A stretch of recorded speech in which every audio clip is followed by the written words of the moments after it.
Oh man. Let me put it to you this way here. Days like this were built for big sales. How you doing? Whoa. Hey,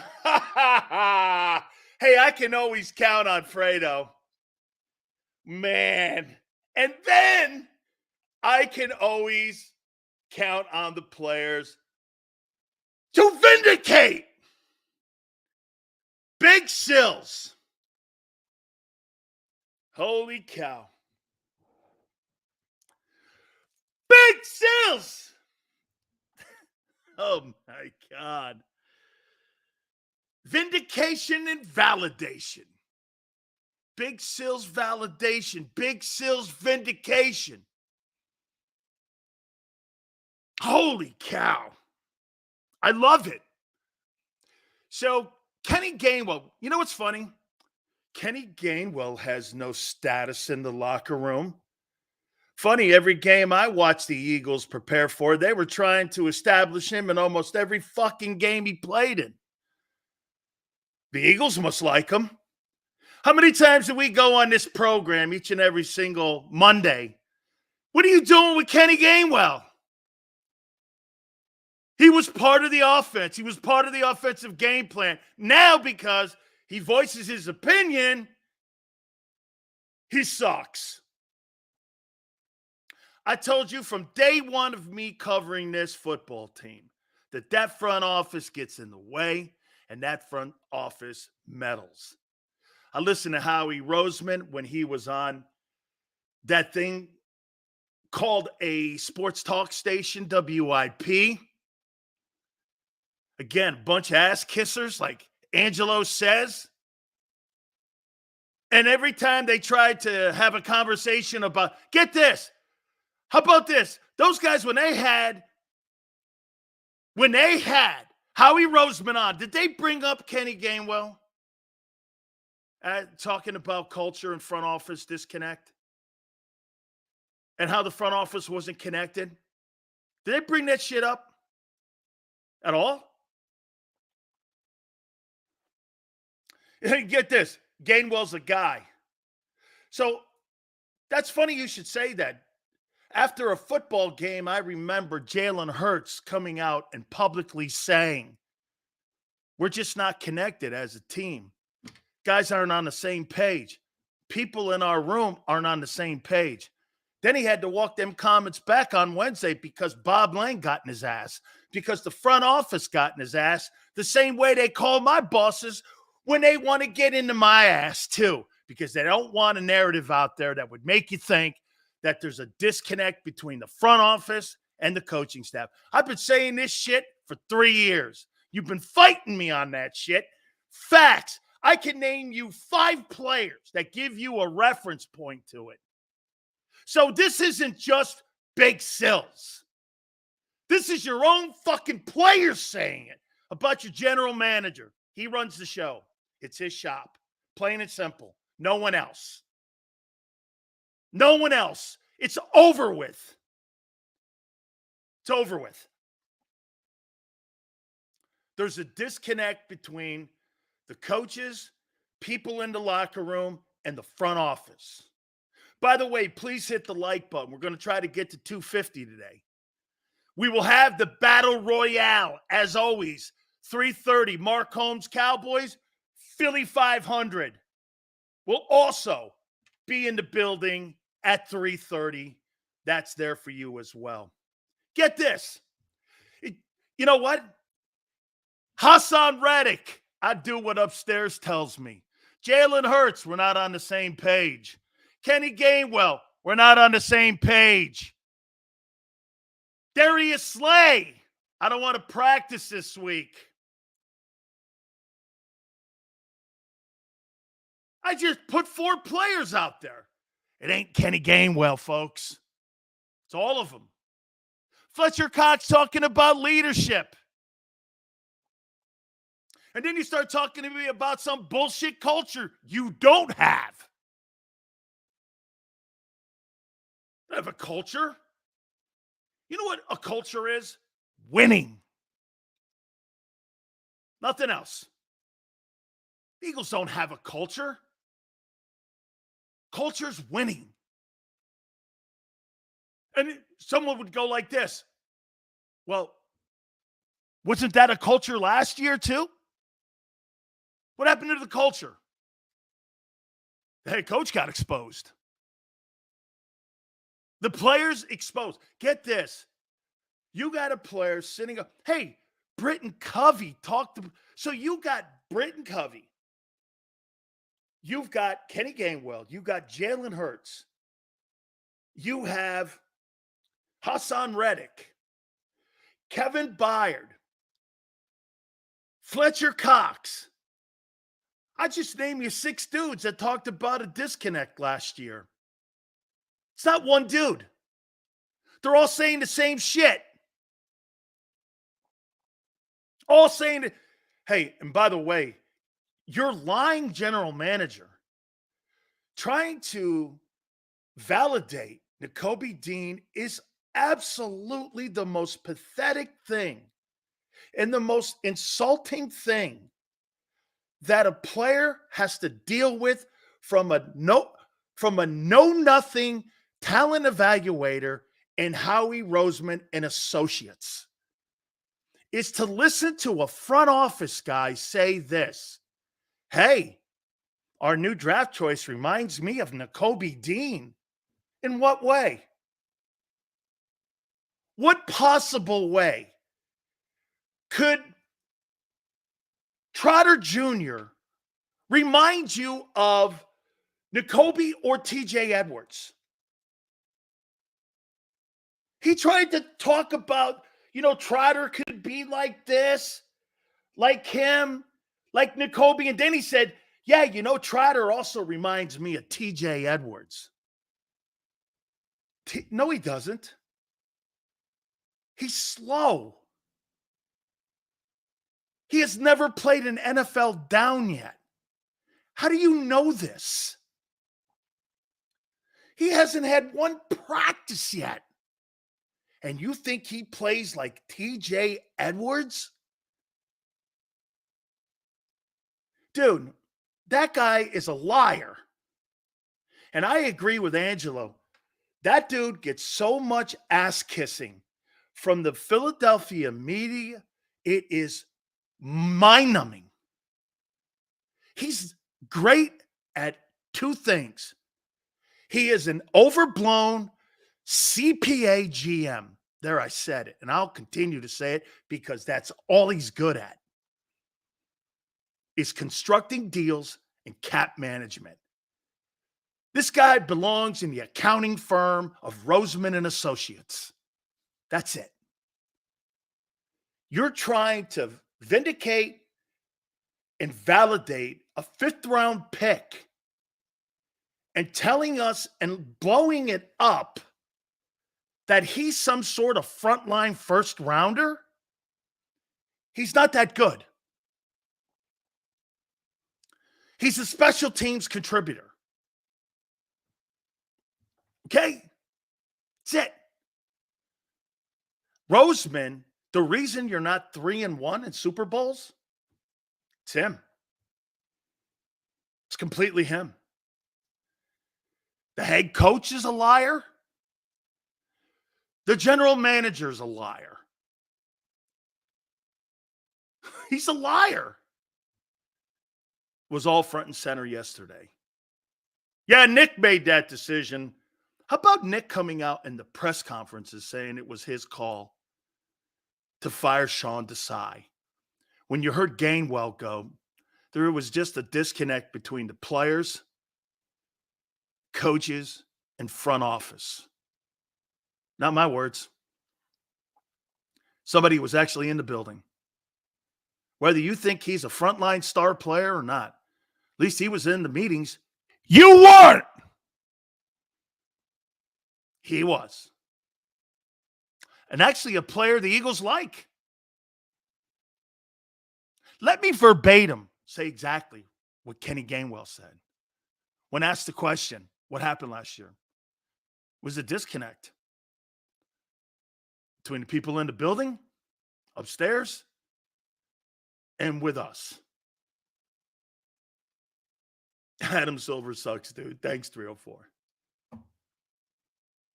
His words. His words. His words.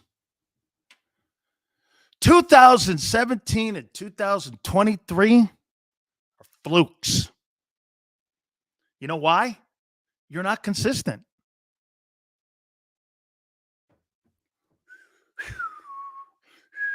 If you were on a Six Flags ride, you'd be throwing up by the third turn. Up and down. Up and down. That's why you don't have a postseason record that's worth the shit. You know what? We won 17. You're 17-17. You're 500. Congratulations. Seals, Eagles do have a culture. They are constantly inconsistent. That's why we have only one Super Bowl win in the Super Bowl era. Q. Correct. Totally. Xander made a great point with John McMullen. Hey, John McMullen, I say this to him. He is a fine reporter. And during our draft coverage, he was sensational. And I will say this to you. I have nothing in common with John in the way he sees the Eagles or how I look at the Eagles. John does a fabulous job. He really does. And I have a lot of respect for him and his work. And I would never say anything disparaging except for this. I don't subscribe to anything he says about that team and how that team is run and how that culture went apart, because Xander Kraus said it perfectly. You're 10-1. Your quarterback is an MVP. He's in the running. He was leader at one time, according to Vegas. What happened? What happened was the players lost faith in the coaches in the front office. That's not a culture thing. That's a trust thing. And it fractured your culture. And what have you done to rectify that? You got bullshit artist Howie Roseman coming out doing this. Hey, man, Kobe Dean. Trotter Jr. I mean, these guys remind me of, of course, you go to the most successful linebacker you had nothing to do with except you found him on UDFA. Nothing. Okay? A guy goes like this. You take the Bills past 10 seasons or the Eagles past 10 seasons. I would take this. What's the difference? You went 1 week further, or in some cases 2. You got one Super Bowl win. Read a book, guy. I'm not about that kind of shit. The Rams have been the best organization in the NFC. Yeah, 2 Super Bowl appearances, a win. You got a coach with a culture. That's a culture.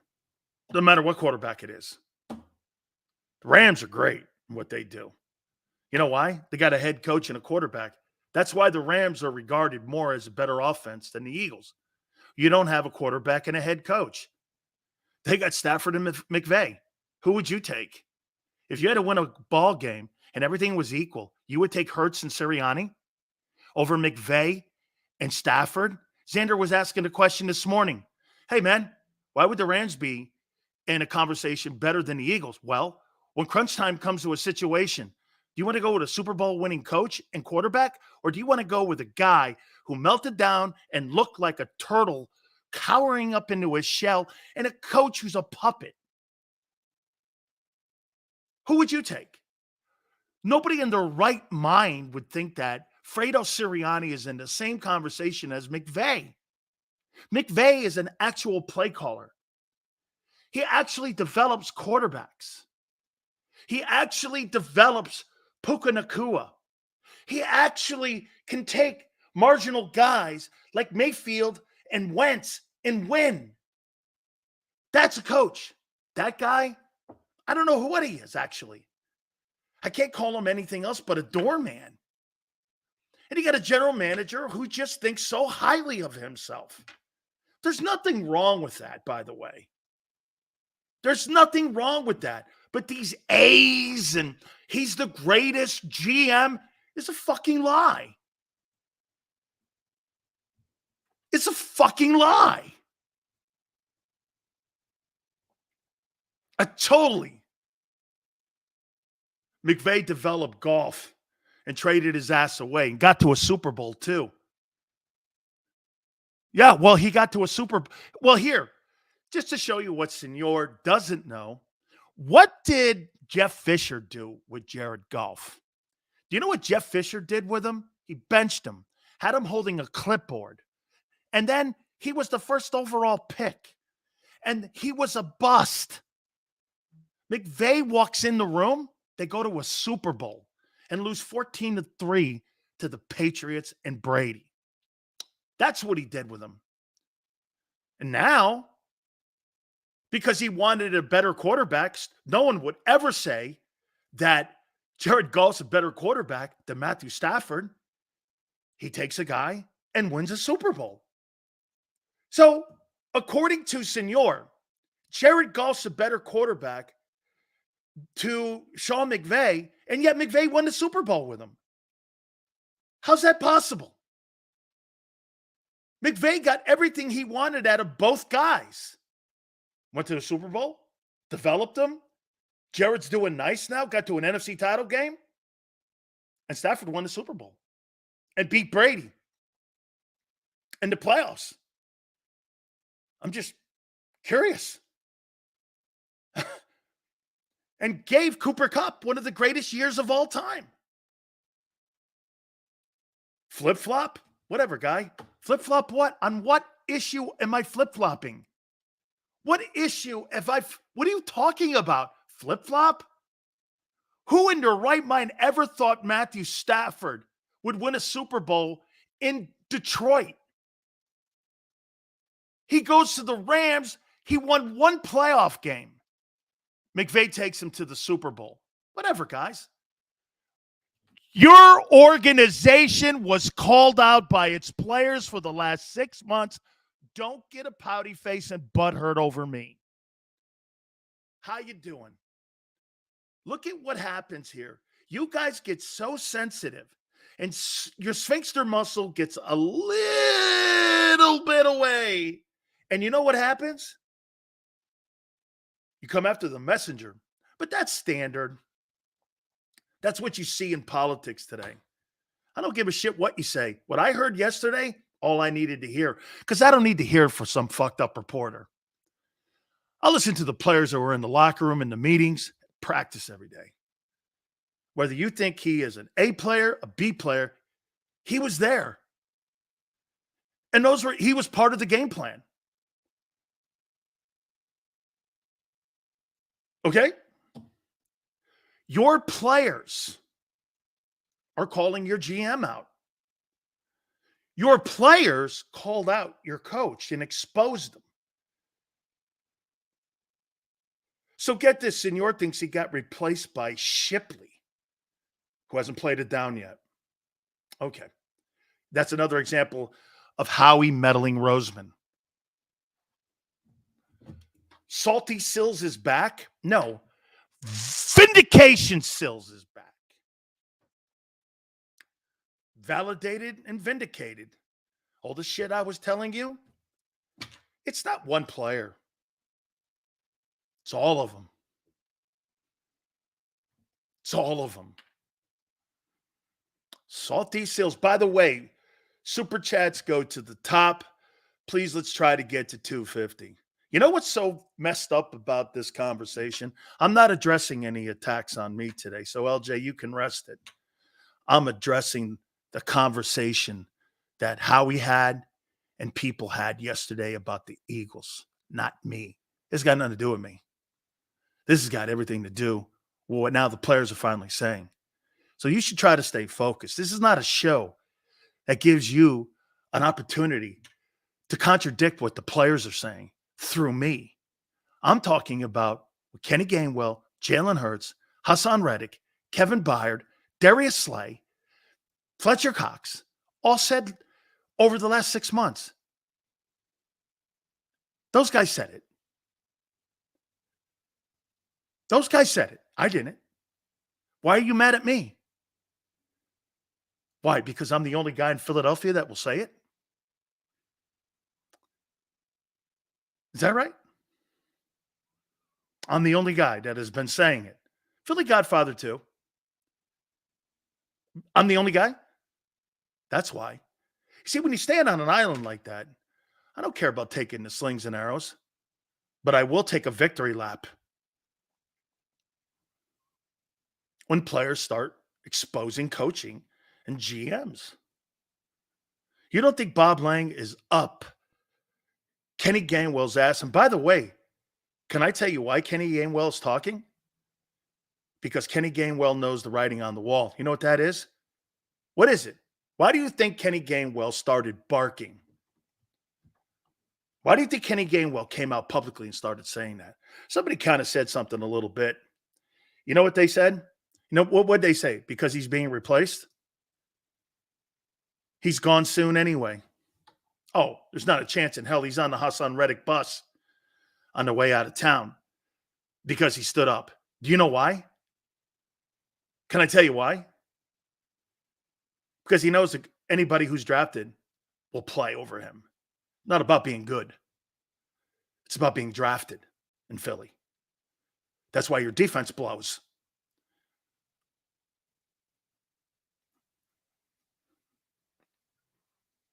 You get handed out assignments. You don't earn them. It's Howie's team. This is Howie's team. I had people all day long yesterday. No, get this. Look at this. Sills thinks Kenny Gainwell's good. No, I don't. I hated the guy on the fucking team. Couldn't stand him. Is this about anything to do with Kenny? Get this. Look at what Flex and LJ and some of these other assholes are trying to do in here today. They're trying to make it about him being a good player or not, instead of one of the 53 men that were on the roster the last 3 years. See what they're trying to do? It's deflect. There's 53 men that are on a roster.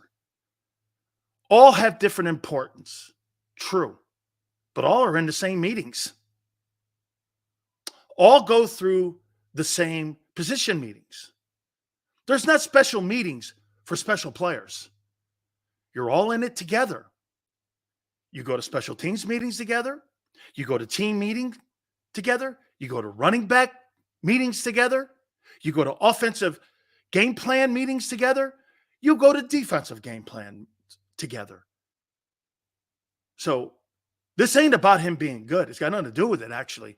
So Senor has no idea what he's talking about. He's trying to weigh in. Well, he's not that good a player. That's got nothing to do with it. My God. There's 53 men on a roster every Sunday. That's what this is about. If our and JL checked their egos, we'd win more. Absolutely. Absolutely. Absolutely. You'd win the critical ones. Nobody here is defending Gainwell's ability. This got nothing to do with it. Why do I think Kenny Gainwell opened his mouth? Because Howie Roseman drafted Shipley, and he's going to play. And he signed Barkley. Those are your first two guys who are going to play. Gainwell's salty because he's gone with the team. Okay. And what's the point? That's got nothing to do with what he said. He's talking about the 3 previous years, and most notably the last year in 23. What's that got to do with him being on the team in 24? Nothing. Once again, LJ deflecting onto something that has no conversation in what I'm talking about. Nothing. Zero.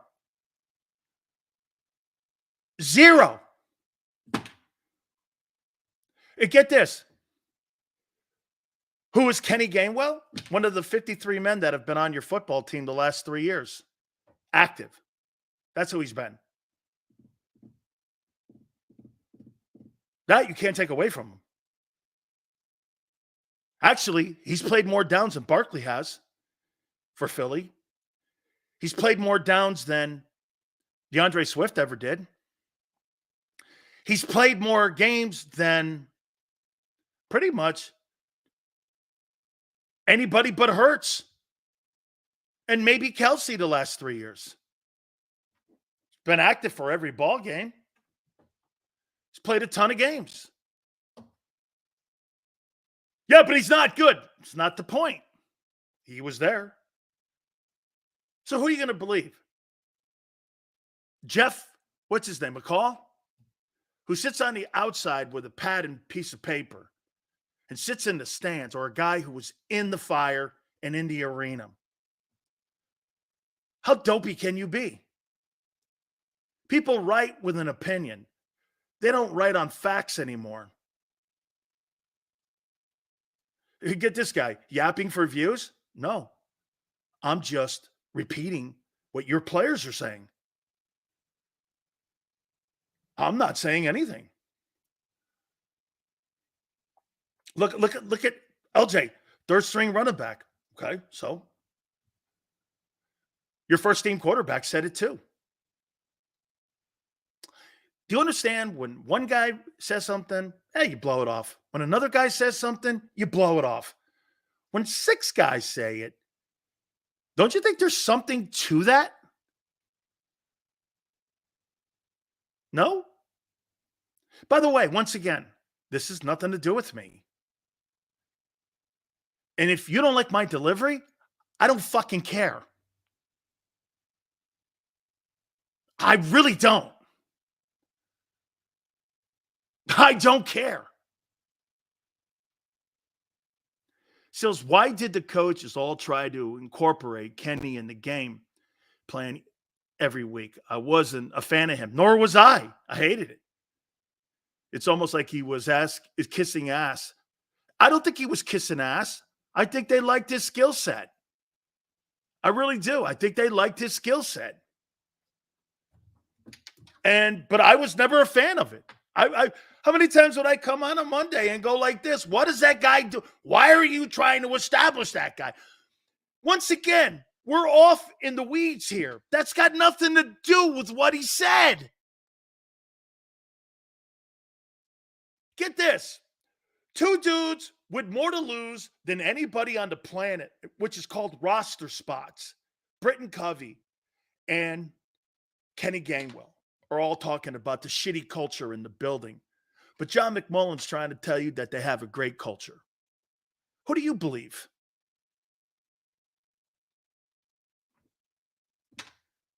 I mean, who would you believe? It blows my mind.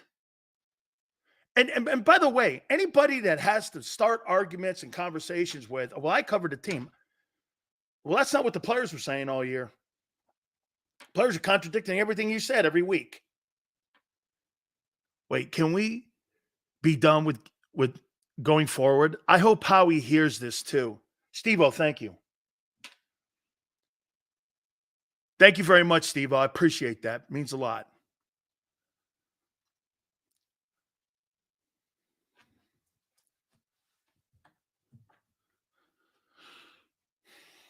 I believe my eyes, it was definitely a problem. What the problem is that they bold-faced lied to the media in Philly and to you, the fans. That's my problem. They don't tell you the truth. You know the head coach doesn't run the team. It doesn't matter if he's Nick Serriani or Doug Peterson. That organization gets in the way, and they love control, and they love control more than championships. And it's plain and simple. It was on massive display in 23. How can you're right. Some of you that are in here, how can you have great decision making in 22 and awful decision making in 23? You know why? You think you're smarter than you are. Instead of stick to what's working, like coaching Jalen Hurts to 22, you try to come up with this fangled way of thinking he's the next Patrick Mahomes, and he's not. This whole thing validates the inconsistencies that they have in their approach.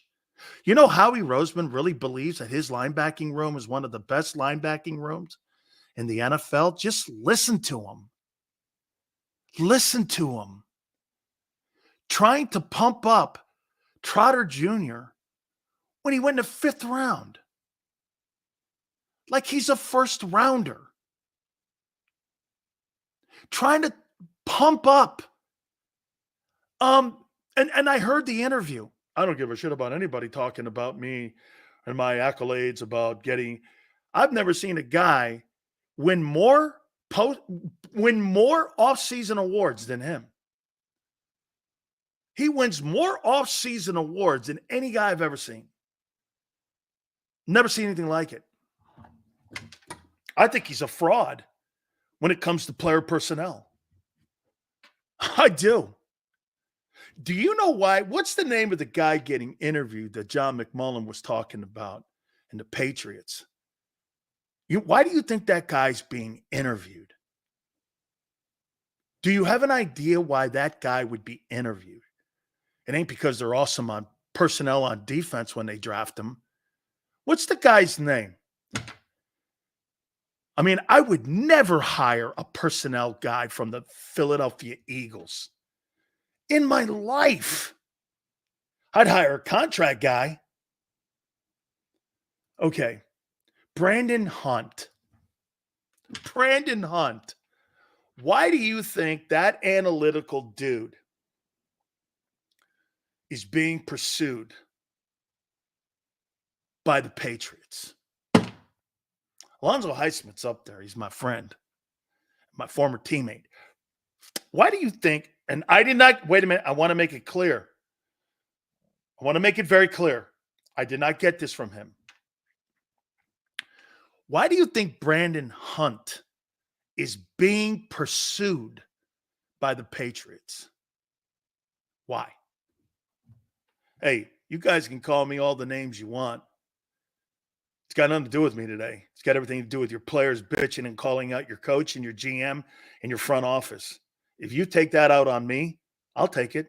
No problem. I don't know why. You should be more pissed off and reverse that. And now you realize why you guys, once again, you aim it at the wrong people. You're defending a guy who sucks. Here's why Brandon Hunt is being pursued by the Patriots.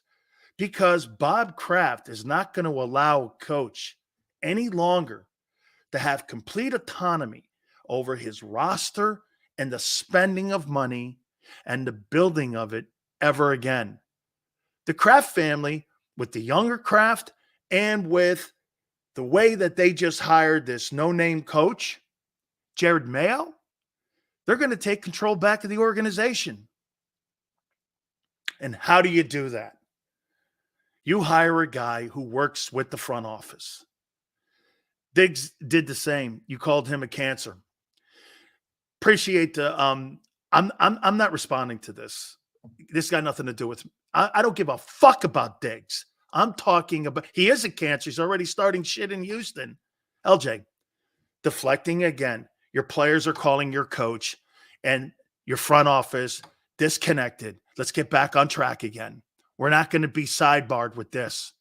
We're right. We've always been 99%. How many times did I used to go back and forth with D Gunn about D Gunn telling me that the Nick Serriani was the guy calling all the shots? I said that's never been the case. How many people were saying that all those guys and the coaches, he picked his coaches, okay?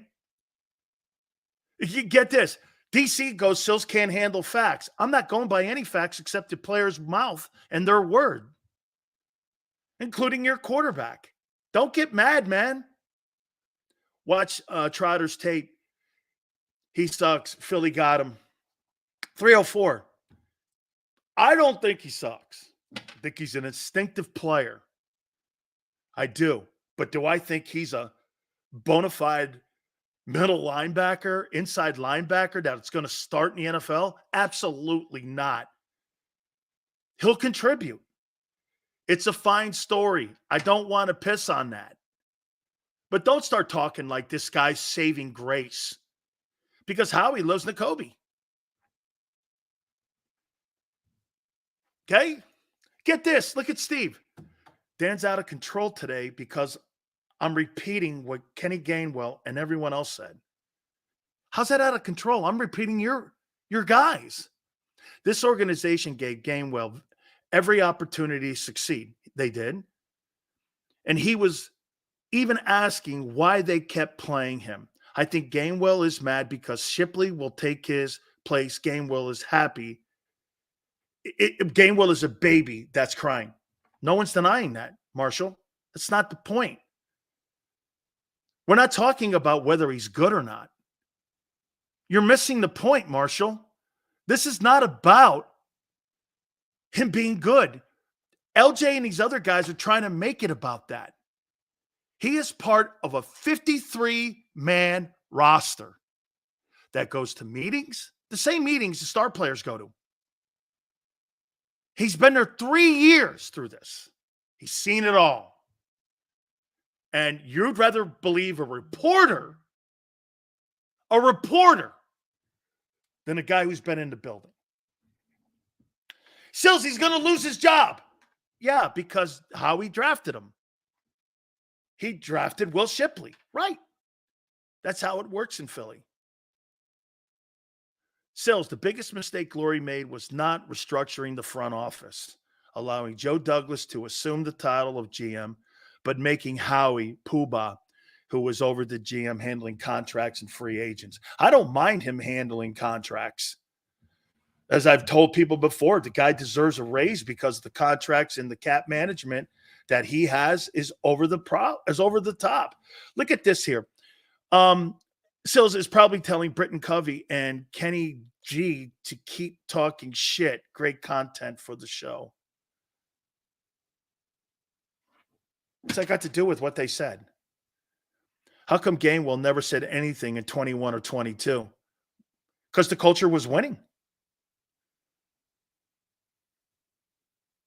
And he didn't draft a running back.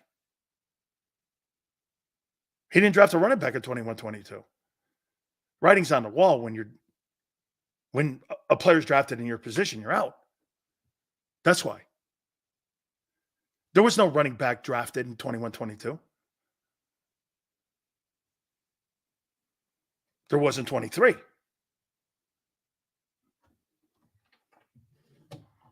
Your GM runs this whole thing.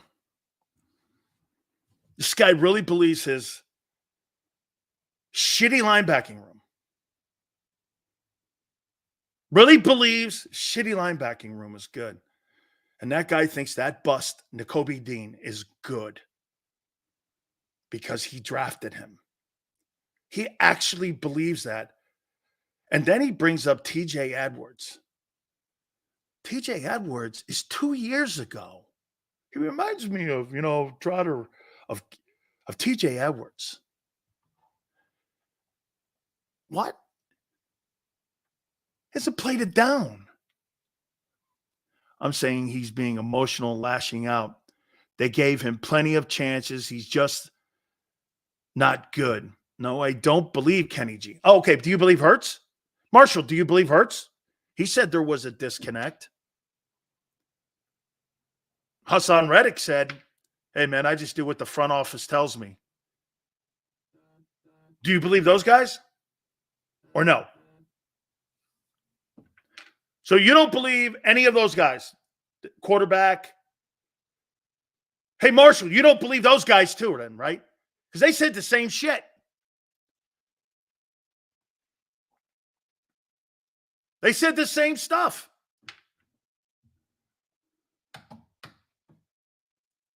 Once again, I want to make it very clear. Kenny Gainwell validated the others' comments. And Bob Lang, who I can't stand, tries to control the players and their messaging to the public. And when he thinks they're not on the same, get this, he tries to put them on the same page more than the coaching staff and front office do on Sundays. Bob actually does a better job. How many times has Bob had them come with those stupid-ass Wednesday, including the head coach, walking back comments that they make? On a Tuesday, we have everything we need in our coaching staff. And on a Friday, they're firing them. I can't tell any longer with Nick Siri Liar. I really can't tell any longer. Why do you tolerate this? What happened to Philly? What happened to you? Have you been infected by the LJ virus? What happened to you? Well, you don't hold accountability and you look at someone like me because I'm messaging what everyone now sees. I know you're right. However, I think Kenny G is being spiteful. Yeah. That's what you would do, Marshall. Marshall, I never said he was good. I've never been a Kenny Gainwell fan. I'm not supporting the guy. I think the guy validates the other comments that the players and some of the other people make. And then you look at me and you get mad because guess why? I point out the truth. Man, now I realize every single person in here that has a problem with me saying exactly what these men have been saying for 6 months. That's a you thing.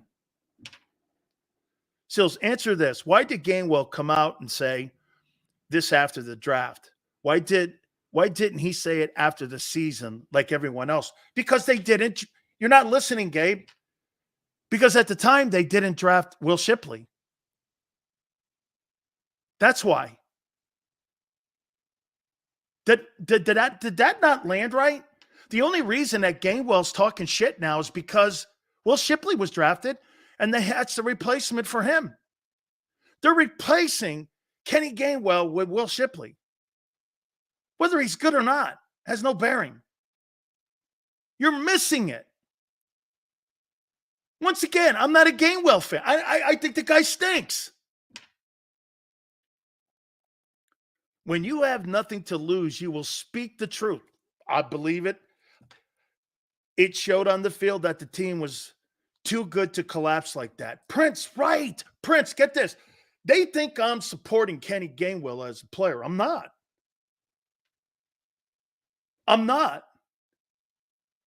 Well, Sills, why didn't he say it after the season? Because they didn't have another running back on the team other than Barkley. He thought he was going to share time with Barkley like he did last year with DeAndre Swift. Well, that changed.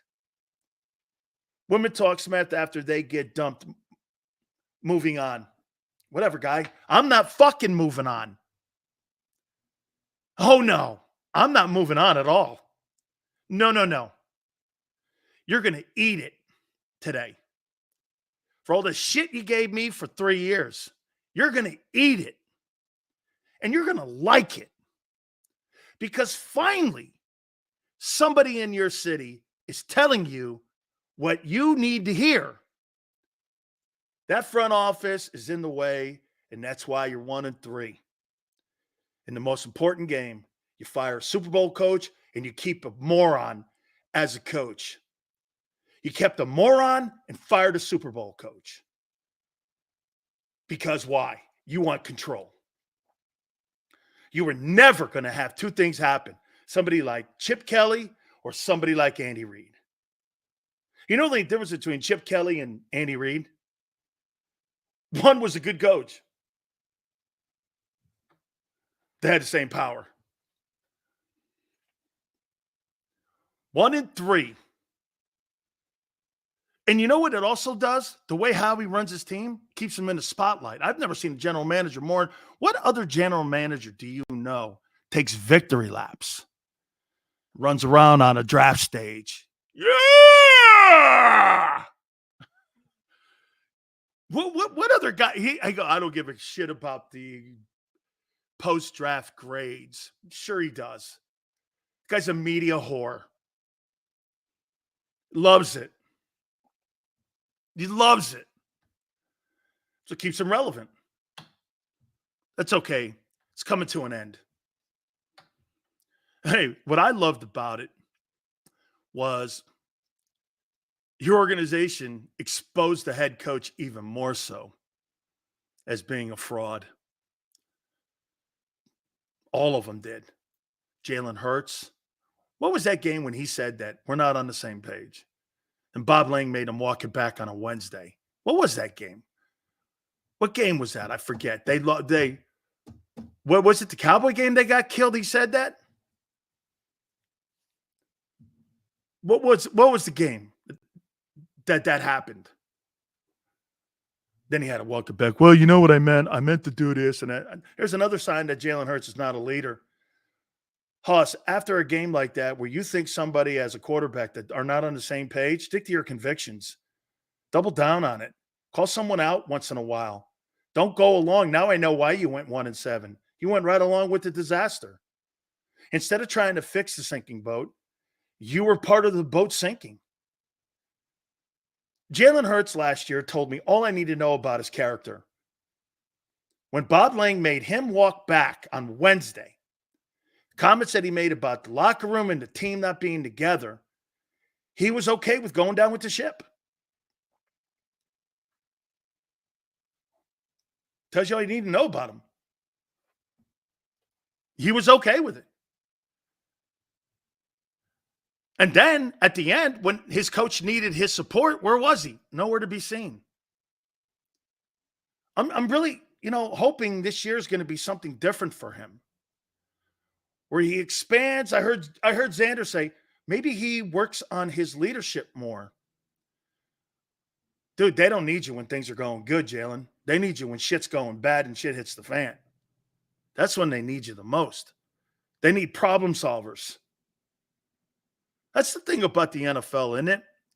The problem solvers are usually the ones that are the great coaches and the great quarterbacks. The ones that just are front runners, those are flashes in the pan, aren't they?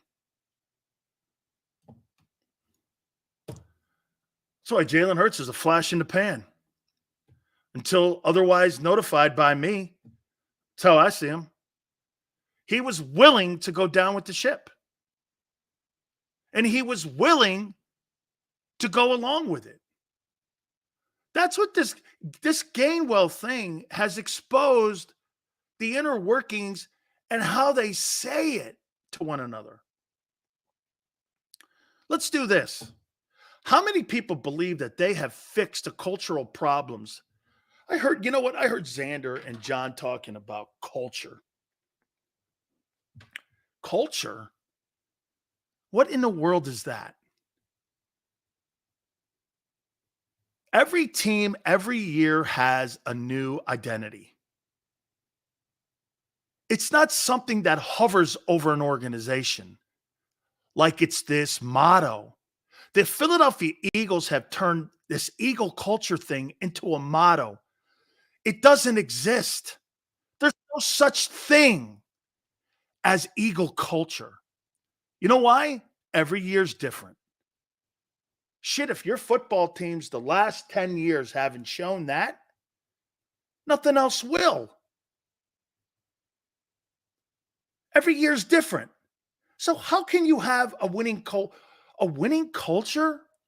That's called doing your fucking job. You want to be patted on the back for doing your gig. That's the culture they have. Hey, congratulations for not robbing a bank. Hey, we're good. Congratulations. You spent $500 million this offseason. You got players extended for the next 6 years that are billionaires. Congratulations for doing your job. What do you really want? To be patted on the back for a nuclear meltdown? Get this, here's your culture. They rewarded 6 players last year with new contracts and raises for a complete and utter disastrous meltdown. You know why? Because Howie drafted them or Howie traded for him. Let's take a look at that. If anybody that was on the team that Howie didn't have anything to do with. Let's see let's see here. Devontae, that's his guy. He made a trade for AJ. He made a trade for Barkley. He drafted Hurts. Let's see here. Landon Dickerson, did he draft? Yep, he drafted his ass too.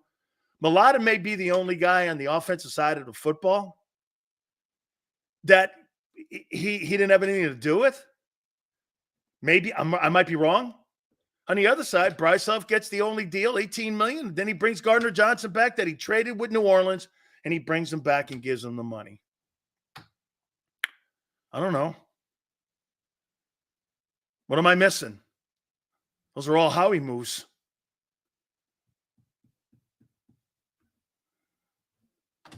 Let me ask you something about Nick, too, in this process. Who's Nick brought in? Who's Nick brought in? What was that backup wide receiver that he wanted from the Colts 2 years ago? Who's the other guy? What guy did Nick want on the team? What was that guy's name? That was like the 15 wide receiver that played for Nick in Philly. What was that guy's name? I forget. That's the only contribution I could see personnel-wise that Nick Seriani's brought to the table.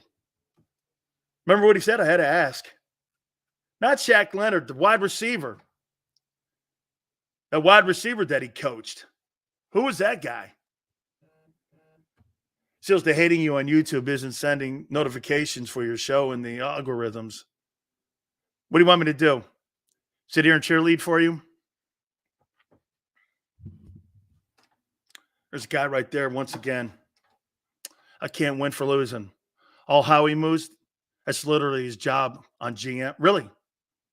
Well, that's literally his job as a GM to do this, to address the offense. I thought Xander and them guys were talking about the offense being in the top 5. Really? That was the problem last year? Or the 27th or 32nd ranked defense? Yeah, that's right. That Zach Pascal guy. There's his contribution. The greatness of Zach Pascal. Zach Pascal. Come on, man. Defense was a problem, but 9 punts in a playoff game is atrocious. Correct. I think Nick is literally the only person not off the hook.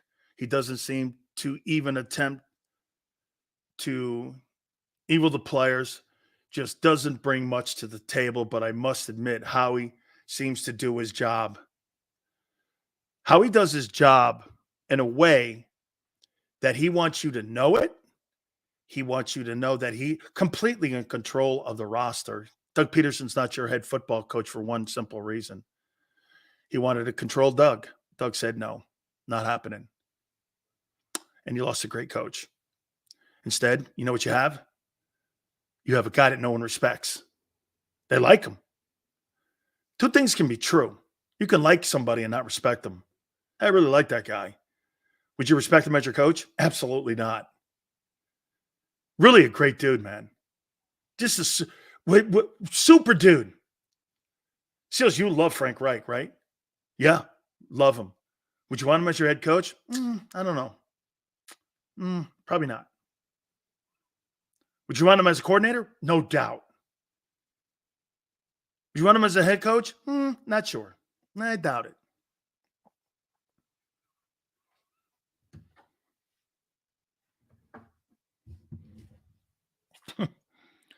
GM runs the roster. Can I have one question for you here?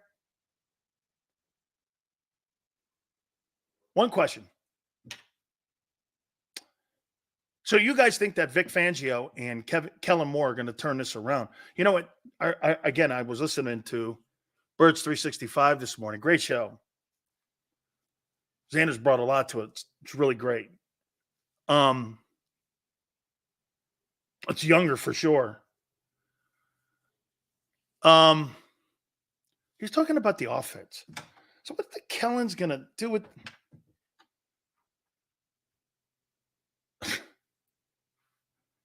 Xander, here's my question. Well, actually, who does Vic and Kellen answer to? Who does he answer to? Who do those 2 men answer to on game day? Or Monday? Who do they answer to?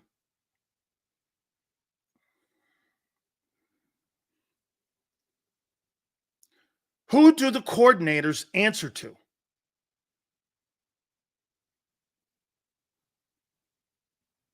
spin. Howie. Here's something you won't answer. All you apologists. Who do they answer to? Who do they answer to? Want to say it? You don't.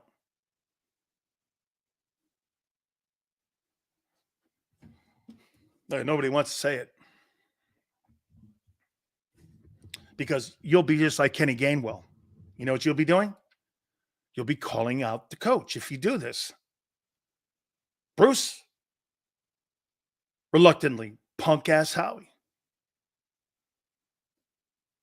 Sills, here is a better question. Will Howie ever have to answer to anyone?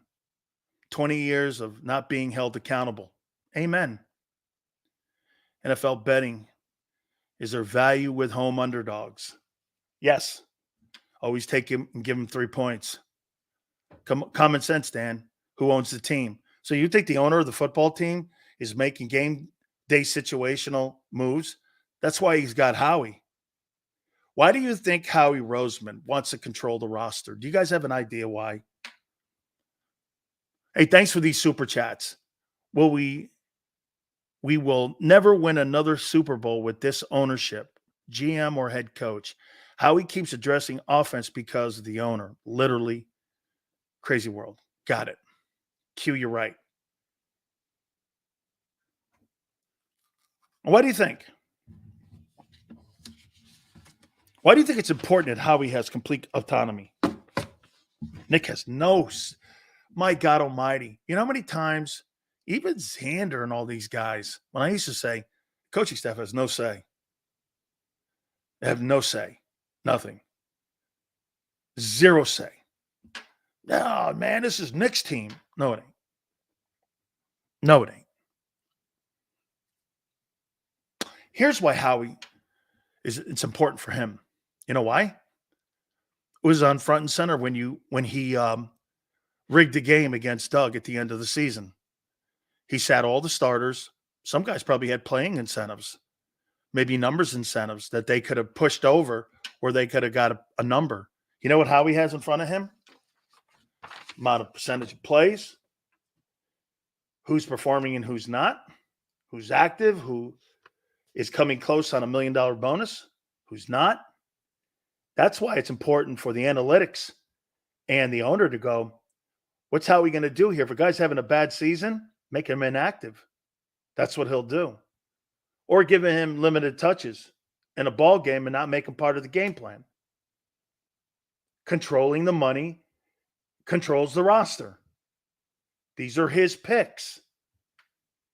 That's why he's got to validate Nakobe Dean playing. Or he's got to validate Jordan Davis playing over Milton Williams. Why? 13th pick in the draft, dude. Sign the bonus money. I got to go to the owner and explain to him, hey, man, if you pay him, you're going to play him. Okay? See, this is all the reality of what a GM also does. He'll look at the sheet, what players are coming up on bonuses. And they'll sit him. Shit, he sat Jalen Hurts. He sat Hurts. We just spent $500 million. Now we're pinching pennies. Well, let's take a look at that. Your entire linebacking core is pinching pennies. Let's see. You got a 5th rounder, 3rd rounder, a bust of a 1st rounder. You got another Nolan Smith guy who soon to be, and you had to go in free agency and sign a guy that's a project. And then where is the equity and the money that you spent in linebacker? Shit, you could have signed TJ Edwards and made more sense. Let's take a look at your secondary. Okay? Not one corner is worth a shit right now because they're not giving you the value on the return of investment. Now, if Slay and Bradbury were making $4 million or $2 million, it's one thing. But when you're making double digits and you're giving them 3 picks apiece combined, or 3 picks combined, That's not value. That's what the GM does also.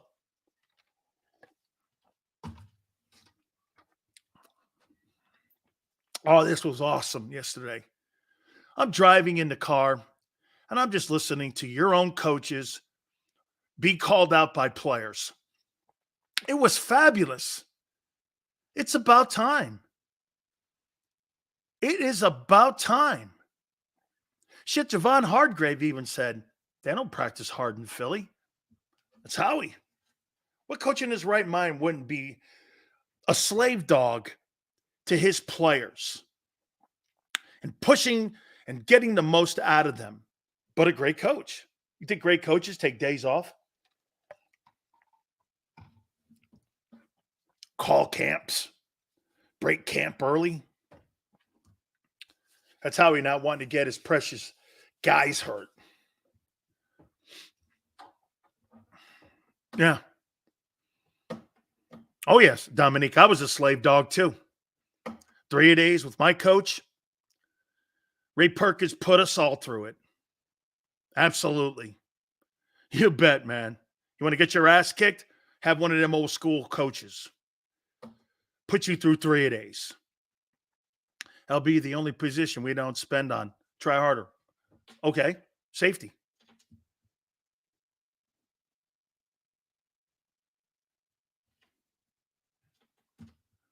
You're not spending any money in your D tackles. You spend equity. Draft picks. You ain't spending any money yet. Those guys ain't making big money.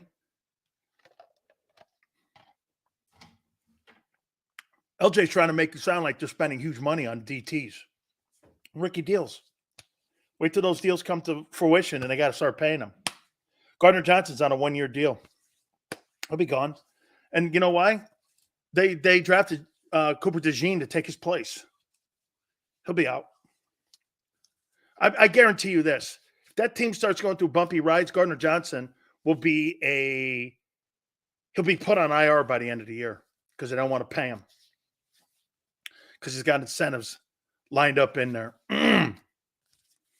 Guarantee you. I think they did give him a 3-year. Guarantee. Yeah, but you know what they'll do? They'll cut him. They'll cut him. You don't draft players. You don't draft players in last year's draft and in this year's draft to keep a guy that makes $8 million. They don't spend money on that side of the ball. He's in for 3 years. How many people on this team believe that Gardner Johnson will be on this football team in 3 years? Xander, do you believe that? Do you believe that he'll be on a 3-year deal? You think he'll be here in 3 years? Just had Fletch at 10. No, Fletch wasn't making $10 million last year. That's not true. It's a lie. He went from 14 and he took pay cuts the last 3 years. Lie. Total lie. By the way, I am not answering for players that have come out and publicly called your guys meddling and not connected with the players. You can continually do this, but we're going to reel it back in. Listen, this is not a show that allows you to contradict what your own players are saying. And if you want to go down that route, fine. Welcome you aboard. I'll read your dumbass comments, but it doesn't mean shit to me. Because when your own players are calling you out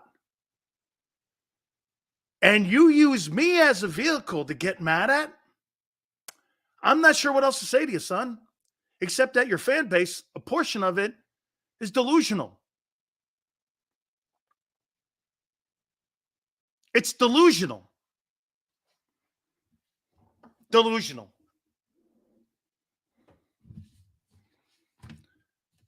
Again, it was great to finally hear another player jump in the wagon and call everyone out.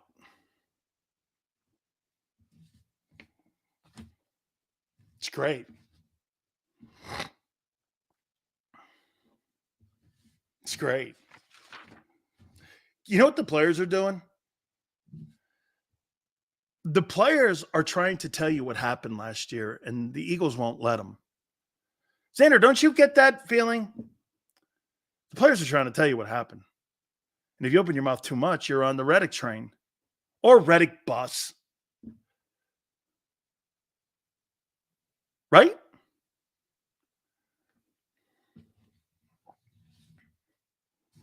Will Gainwell be on this team in September? No way. No way.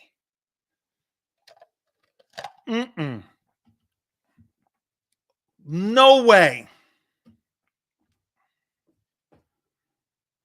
No way. Oh, guess what I'm hearing? Oh, wait. Guess what I'm hearing? Friends of Drew Rosenhaus and people are saying, Slay's agent, that Darius Slay and James Bradbury weren't talking to Matt Patricia by the end of the year. Wonder why that is. Big Sills says, F you, you're going to eat it. So sit down and shut the hell up and take it. By the way, hit the like button. Daniel, thank you very much for the super chat. You're awesome. Hey, how about this one, Daniel? People around Rosenhaus's camp are saying that Slay and Bradbury weren't talking to Patricia at the end of the year. Really? Huh. Why is that, I wonder?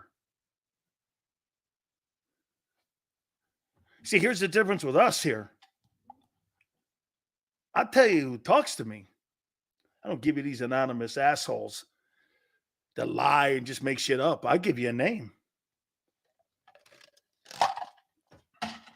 And that's why the Eagles call my bosses. Because they know I know these people.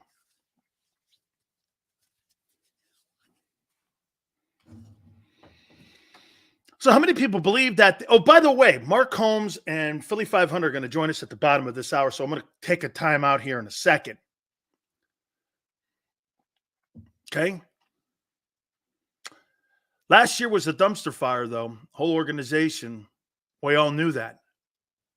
So was your 4-win season, too. Right? That one, too. If 22 doesn't matter, why does 23? I didn't say 22 didn't matter. Actually, 22 is the benchmark for the organization when it comes to Hurts' error. Hurts' error is all based on 22. Has a lot to do with it. You'll never get back to it because you don't want to.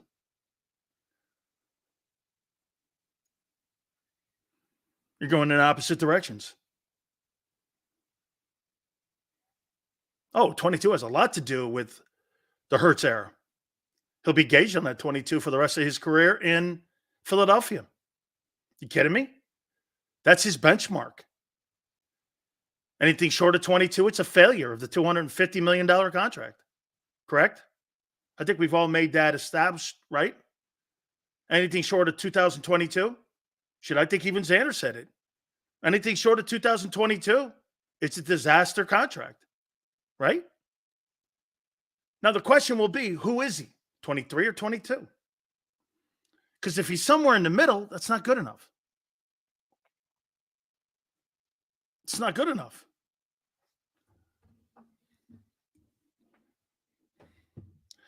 I can't wait till this guy is out of Philly media. I'm very sure you're right.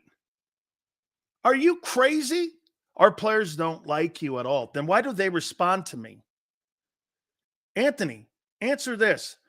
Why would the most unassuming Philadelphia Eagles star like Devontae Smith respond to me, let alone nobody? Why? There's a billion people he could respond to in America. Why me? Why me? Why does Slay respond to me? Why does A.J. Brown? Why me?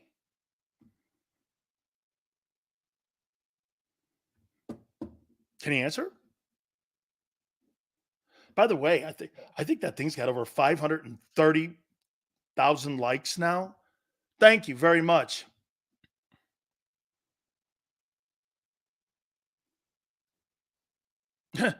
LJ says, because I lie for clicks. I said, no, that was a complete opinion. That when Devontae got his contract, she would cry out loud, and AJ Owens cried, got his money. That's what happened.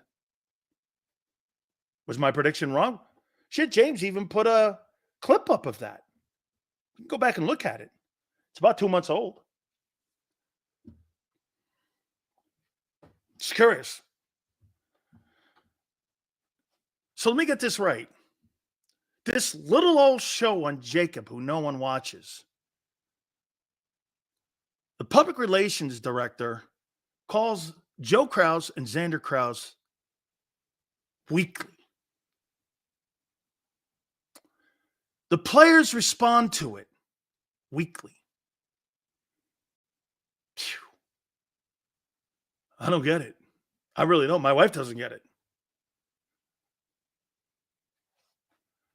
I don't get it either. Oh, I know why.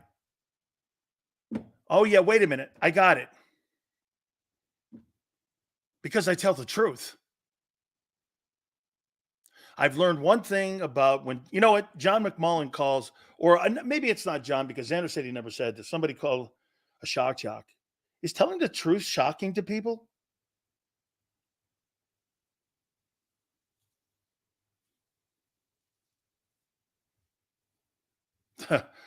Niner goes like this: Sills against the world, baby.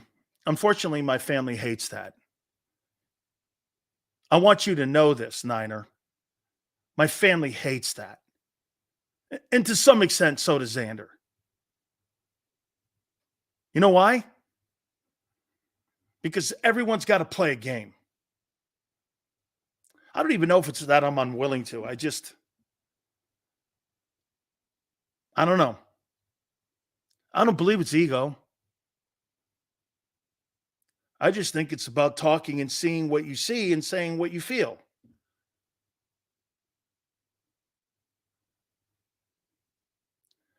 Forte, this stuff is hard to argue. It's nebulous and disjointed with too much hearsay. There's the hearsay from your own players you're calling hearsay? How can it be hearsay when it comes out of a guy's mouth that's in the locker room and part of the 53-man roster, Forte? How is that? How is that? Look at Forte. He says, I don't understand how you are denying what they're saying.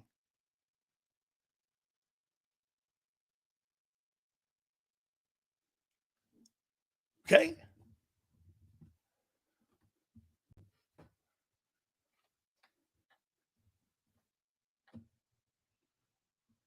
Dave goes 100% correct on Howie. As long as the Eagles ticket waiting list is 50 strong, nothing will change. Correct. Because it's about control, not championships. Hence 1 and 3. That's here. You guys are the LeBron James of the NFL. You're not going to be told how to win. That's why he's 4 and 6. Still great, but not Russell and Jordan great. You know, there lies the difference. Still fabulous, but not quite Jordan, Brady, or Mahomes. You're Phil Mickelson. So stop being emotional. We like to hate you. It's our way of showing love. Buck, Mark Holmes. Hey, Prince, all good, dude. Hey, Prince. Dude, some people in here are taking it that I'm taking shots at you. Because you know why? That team embodies and is a civic pride part of Philly. So when they hear some things being said about it, first emotion is to be reactive and combative. I totally understand that. That's why I stand over here and everyone, I stand out in a crowd, not stand with the crowd. Dan, do you think if we keep Doug Peterson, do you think we would have gave Jalen his contract? No. No. Doug would have fought that. Let's see him do it again. He's fighting it right now with Trevor Lawrence.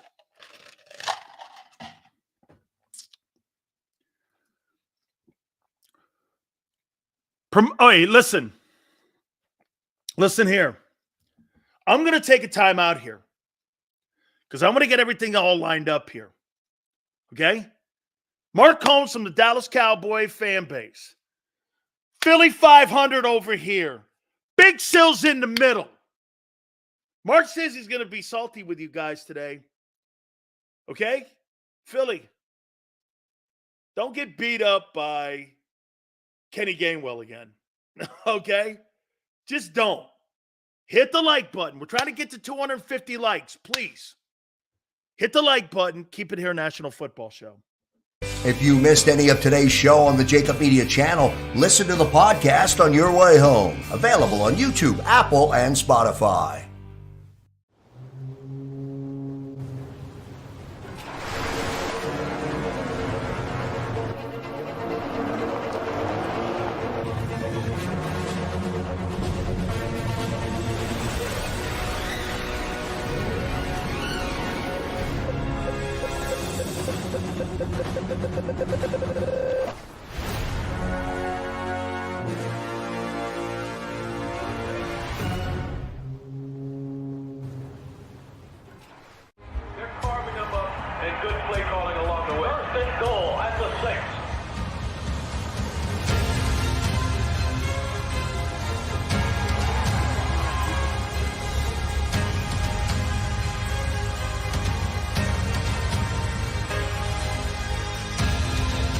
Field of life, First Trust Bank is there for you.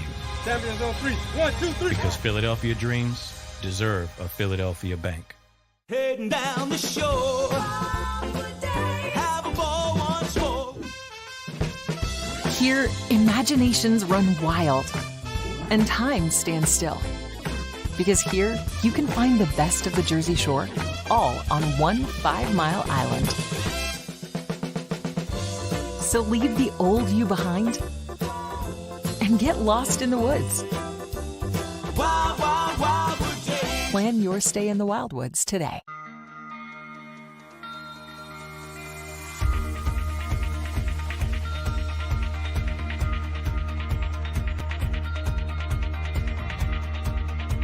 Hi, I'm Jim Muehlbronner, Managing Partner at Del Val Insurance Group.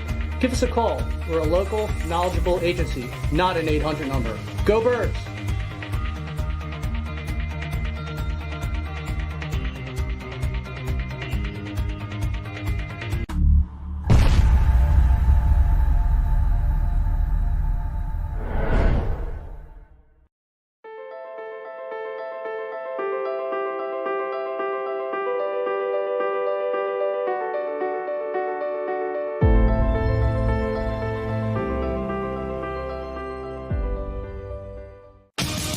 The greatest fans on earth. It's a bold statement, but would you expect anything less from Philadelphia? 58 years of heartache creates a toughness, a grit, a resolve not found in most. Sure, our prayers were answered, but now that we've had a taste, we're looking for more. Pondley Hockey, official partner of the Philadelphia Eagles. EAGLES, Eagles.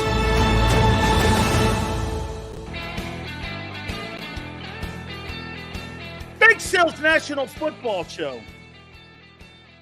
Hey, man, do me a favor. Help me out here. You guys ask us all the time about Tone and Jody and Rob and all these other guys. Are you calling up 97.5, The Fanatic, and asking them why they're going through their first round of massive layoffs? or posting an article on a front page of a website that you're trying to, because we're making waves, you're getting upset with? Are you doing that? Or are you in bed with those people trying to sabotage us? Are you calling those stations with Odyssey and bankruptcy? I'm just curious. I haven't heard anything about it. I listen to those stations too because there's some decent content there. Just asking. Or is that just isolated to us? To me, that's a merit badge again. Why just us? Hey, Crossing Broad, are you going to post that picture about massive layoffs coming and the delisting on Wall Street? Or no? Or is it just isolated to a boutique company run by a father and son and a family who's invested everything in their life and put hard work and backbone into it? That's what you're going to do? Bring it on. That's why I'm on the air. I defend that shit. Do we see eye to eye? No. But you know what we do see one thing on? Come and get us. Come and get us. Come and get us. Come get me. Come on. Come get me. You've been doing it for 30 years. Come get me. I dare you. As long as they have a platform, I'll work.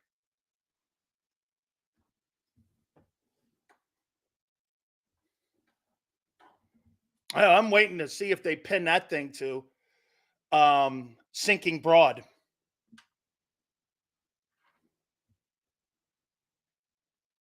Hey, thanks, Prince. You know what's funny, Prince? I tried to make a vehicle for everyone. You know what we'll never do? We don't block people here unless you get obnoxiously racist or cruel or over the line with families. Other than that, I don't keep you off the air. I don't keep your opinion silent.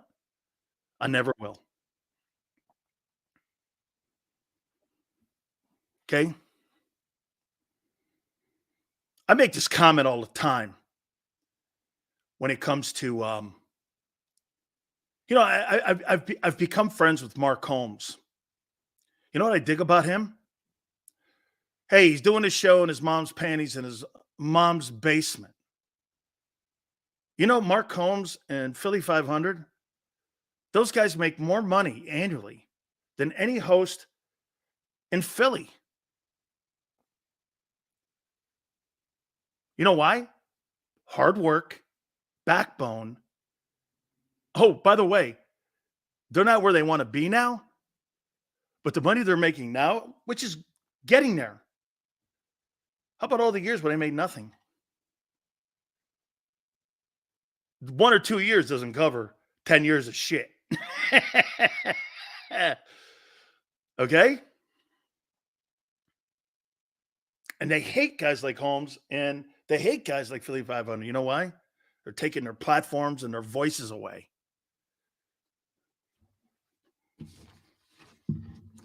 Xander said, Sills, you can't be old curmudgeon radio guy.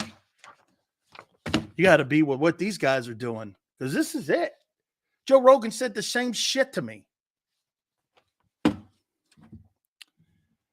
All right, so let's bring on Mark Holmes first. Oh, damn it. Damn it all to hell, man.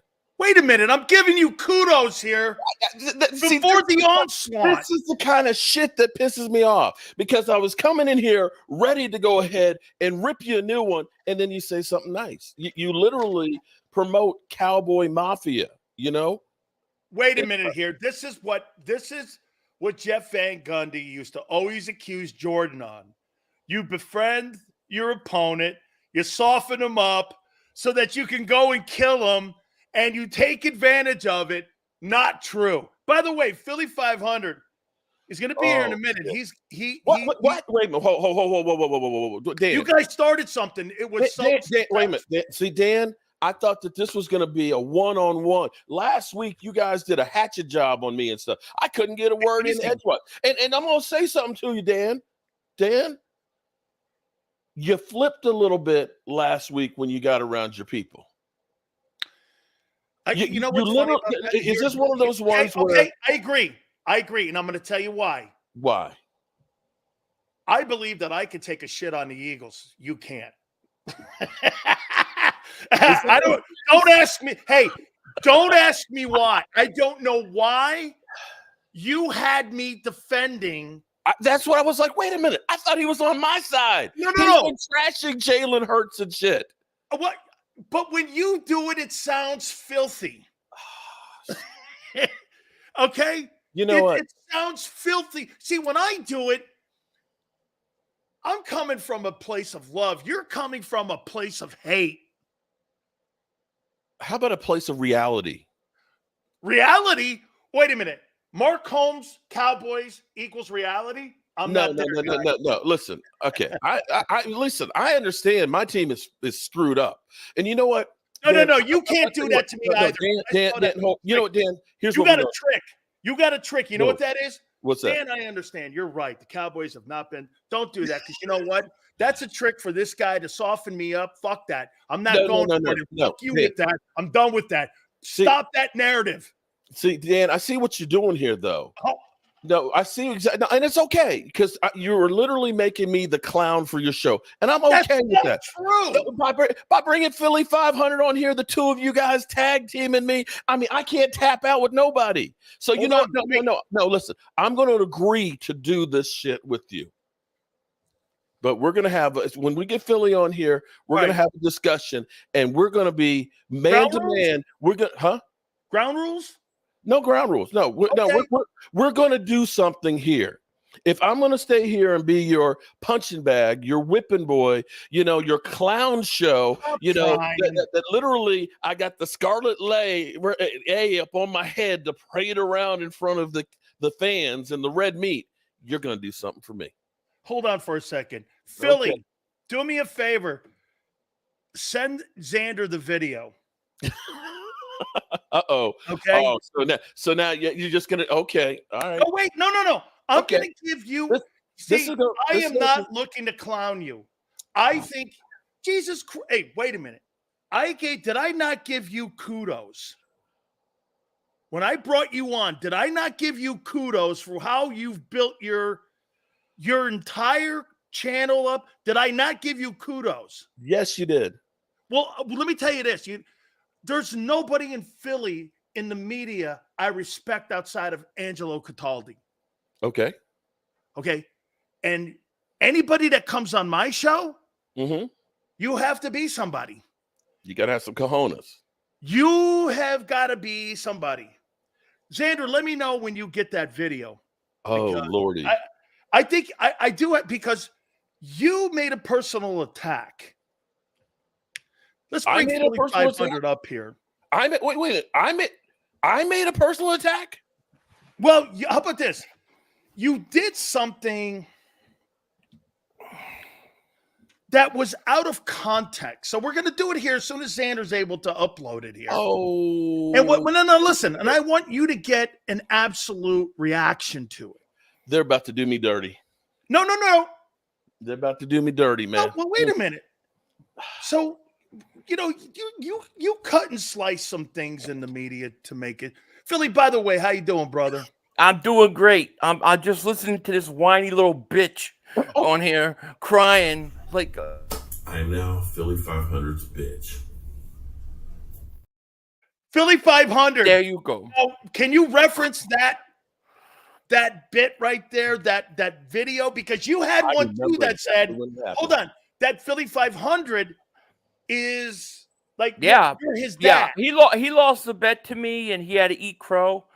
He threw that in all by himself, though. I didn't have to push for that one. No, see, I'm going to say here's what I'm going to say about that, because when you're a grown ass man, you don't sit behind the keyboard, like these crazy trolls out here that aren't even brave enough to put their name out there. It's easy to be one of those guys, but see. The thing that I actually respect and love about my son over there is when they lose, he does the walk of shame. And literally in one of the 4 times that the Cowboys have lost to the Eagles versus the 9, we lost. And I said, I'm Philly's bitch because I was owning up to a bet. As opposed to the fair weather Eagle fans who trashed me all off season. And until after week 12, when they started going downhill that I didn't hear from. Yeah. But let me, before we get into all this stuff, here's the thing. I'm going to ask you a real question. On any planet, are the Cowboys anywhere in the same league as the Eagles right now? No, I'm asking a real question. I'm asking. Are they in a real league? Well, Yes, wait a minute. On paper or on like the field? Both. I think there's 2 different things. Oh, both. Okay. I keep hearing. Like, do you think Kansas City has the same roster offensively that Philly has? No. No. They got a coach, an owner, and a quarterback. A great quarterback. Now, I'm going to get – hold on here. Let me Mark, you're so butthurt. All week you're fine. Look at the views. Look at the thing. It's doing so good. Now you're crying like a little baby. Bro. You were full of crap. You were setting him up. You were trying to set it up. Okay. He's trying to set you up, Sills. He's trying to set you up. I'm not trying to set him up. You know what he does? He's got a little gimmick. 500, you know what he does? You're right. And we really have nothing to say. And then I'm going like, hey, fuck that. Stop doing that because that's not working with me. Dude, I'm a professional interviewer, and I know what that shit is. That's to try to go like this. I'm not going to hit him in the head. That's a nice try, Mark. Nice try. Didn't work. Nice try, Mark. No disrespect before I disrespect you mean, right? Okay. Hey, wait a minute. So, Mark, you could do that to Johnny Clickbait, but not Big Sills. Okay. That ain't working here. Okay. Well, no, I'm being an honest question.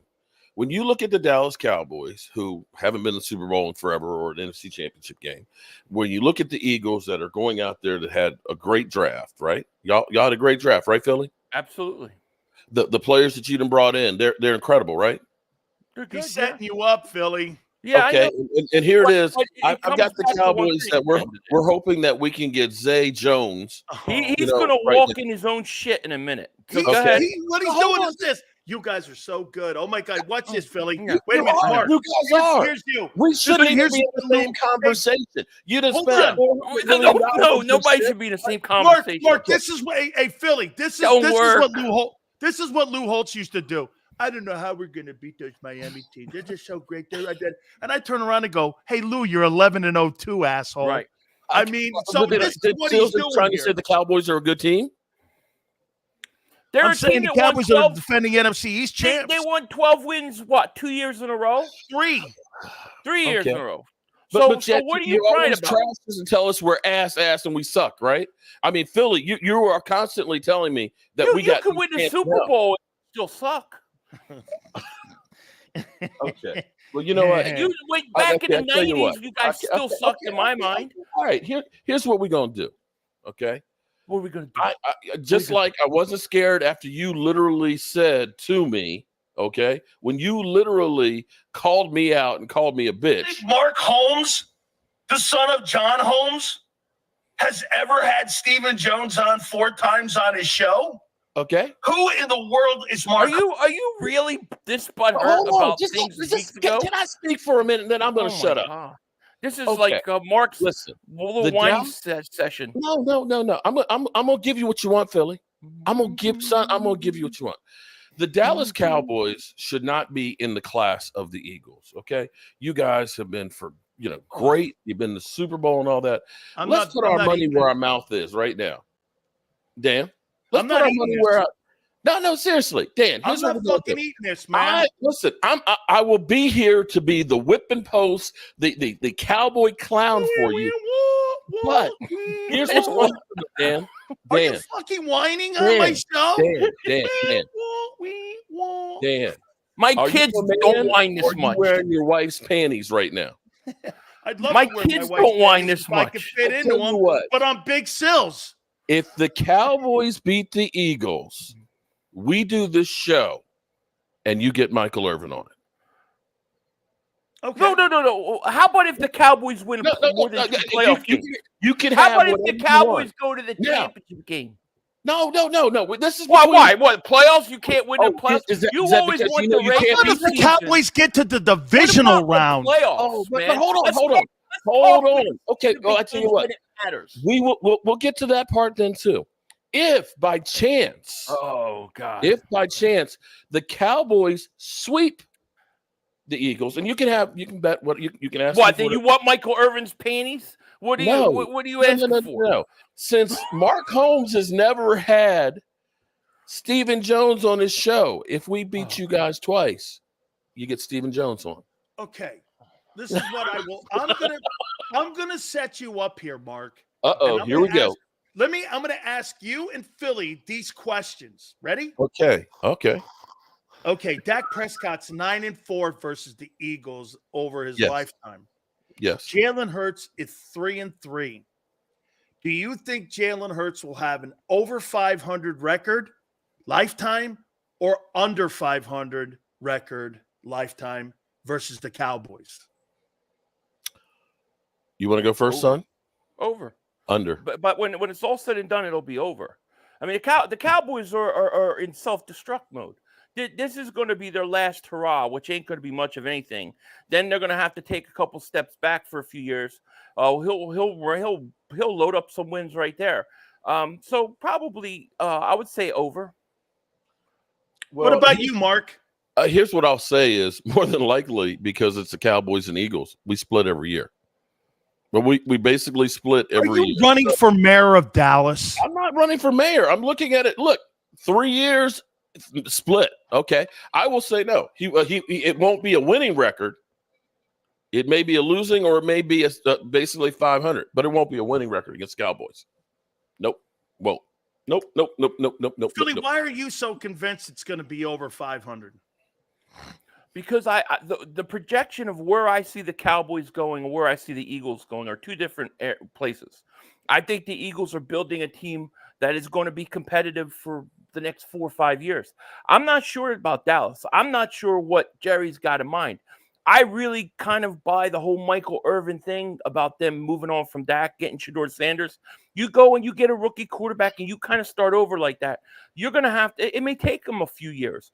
So at that time, I think that really would give Jalen Hurts a chance to put a bunch of wins on against Dallas. So I like where the Eagles are long-term more than I like where the Cowboys are long-term. That's why. Here's another question. Okay. Mark, who is a better owner, Jones or Jeffrey Lurie? That depends on your definition of owner. If the job of the owner is to make money, it's Jerry Jones. If it's the Look at him dissecting my I'm being honest. question. I'm Who's the just better saying, owner? listen, if you want to own a business, what's your goal? To make as much money as possible. Now, if you're talking about success on the field, you could say Jeffrey Lurie, but you guys have kind of pointed out that his family is kind of meddlesome in the affairs of the coaching. I'll take Jeffrey Lurie every day until Sunday. Of course you will. That's your guy. You're never going to Jeffrey Lurie wants to win. Listen, Jeffrey bro, Lurie, you can say what you want about Jeffrey Lurie. He wants to win. Jeffrey Lurie is not afraid to renegotiate a contract. He's not afraid to eat $35 million in cap hits when he let Carson Wentz go. He goes out and he pays his players. He goes out and he gets his players.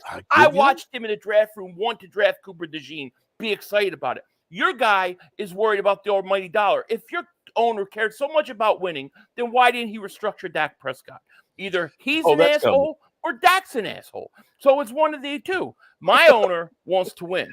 Here's the thing with, and here's what I'm going to say about that. And I agree. There's things I wish. It's kind of like Big Sills. How long you been married, bro? 34 years. Do you love everything about your wife? My wife, I love her more than anybody on the planet, but I've never met a person I hated more. There you go. So there's things about her that, you don't like. And I would not trade my wife for But I would never be with anybody else but her. Exactly. And that, unfortunately, that's what you get when you're a Cowboy. You got Jerry Jones doing stupid shit that you wonder, what are you doing? Why are you waiting to the last minute to sign anybody? Why are you waiting? Okay, it's just shit that you got to put up with in this marriage that I have with the Cowboys. But I will say, well, who's the better owner? I said that Jeffrey Lurie, if it's not about making money. Dude, who's the better owner? Okay. Do you know what yes and no means? I said Jeffrey Lurie. Jeffrey Lurie. So you Okay. say Jeffrey Lurie's a better owner than a guy with 3 Super Bowl rings? I said if it's about trying to build the team and making sure, but I will still say all of the shit that the Cowboys get and somehow still remain relevant is still a miracle. There is something to be said about the philosophy of looking and saying, if we go out and get Derrick Henry right now, we'll lose a compensatory pick later on. Might not be your philosophy, but see, this is what it is. You're making me out to be the freaking clown. I'm gonna come in here with nobody's doing. You're doing a perfect job yourself. You know, I'm gonna come in here wearing the bozo. You're doing a perfect job yourself. Call me the clown up in here, okay? Self-deprecation doesn't work here, brother. Doesn't work here. Oh, Lord. Okay, here's another question. Who has a better head coach, Mark? The Cowboys or the Eagles? Cowboys. Why? The fact that Mike McCarthy, throughout all of the shit and working with Jerry Jones, has been successful enough to get 12-5 records 3 years in a row. Ain't nobody else since Jimmy Johnson had anywhere near that kind of success. You can say that he's a loser and this, that, and the other. It's hard to win 12 games in the NFL. We went through 3 years of 5-11, 3 years of 8-8. You know, I'll take 12-5 over those years at any point right now. And we've had some good coaches from Bill Parcells as well as even Wade Phillips. Not great when it comes to playoffs and stuff, but we've had decent coaches. Dave Campo, he was a great. Chan Gailey, Yes. I love them too. Yes. Those are two of my favorites. Hey, okay, who has a better coach? Philly? The Philly? Eagles Dallas. or the Cowboys? What? Cowboys. Oh, shit. I mean, is there any question? My coach got neutered believe you this said that. offseason. My coach got hope for neutered you, this son. offseason. My coach got neutered this offseason. That doesn't mean McCarthy's a great coach to say he's better than That wasn't Seriani. the question if he was a great complete coach. choker. He's one of the biggest choking coaches in the history of the NFL. However, He I got a mean, ring based this upon year. what happened to Nick Seriani this past year, I can't put Nick Seriani there. In all honesty, I can't do it. Well, thank you for Okay. being honest. Who has Mark the better quarterback? The Cowboys or the Eagles? You know what? I'm going to go by an expert out there, a guy that I really, really respect. And I heard that his ranking had Jalen Hurts at 15 and I think Dak Prescott at 6. So I'm going to defer to that guy and say that's the guy I'm going to listen to. I'm going to defer to the playoffs. I'm sorry, Sills. I didn't hear you. I'm going to defer to the playoffs. I didn't hear you, Big Sills. The playoffs say Dak Prescott is not a better quarterback. So I'll defer to the playoffs. I'd rather have Jalen Hurts any day of the week. Because my quarterback you can only win has in one the more big playoff game. win. I mean, But you've one been less in the playoff win than Dak does. Dak Prescott has played what? Double the 9 time that 9 Jalen years. Hurts has played? 9 years to what? 4? I'm just saying it's 2 and 3. I'm just saying your your guy has as many wins as my guy, and my guy got there in half the time. with better teams, but okay. No fine, better Philly, teams. that's Come fine, on. Philly. Oh, it's not better teams. Philly, Come that's on. fine. You had teams that you should have won. You were a 2 seed. You lost last year. Not What were you going the to year say you that lost we to Green Bay? You're 1 seed. You are speaking. You the lost to truth. the Giants You're saying many yourself. times. You guys are Wait, chokers. what? We don't. You guys Wait, are chokers. Giants. Wait a minute. Back in the day, wait. back in the day, you lose to the Giants at home.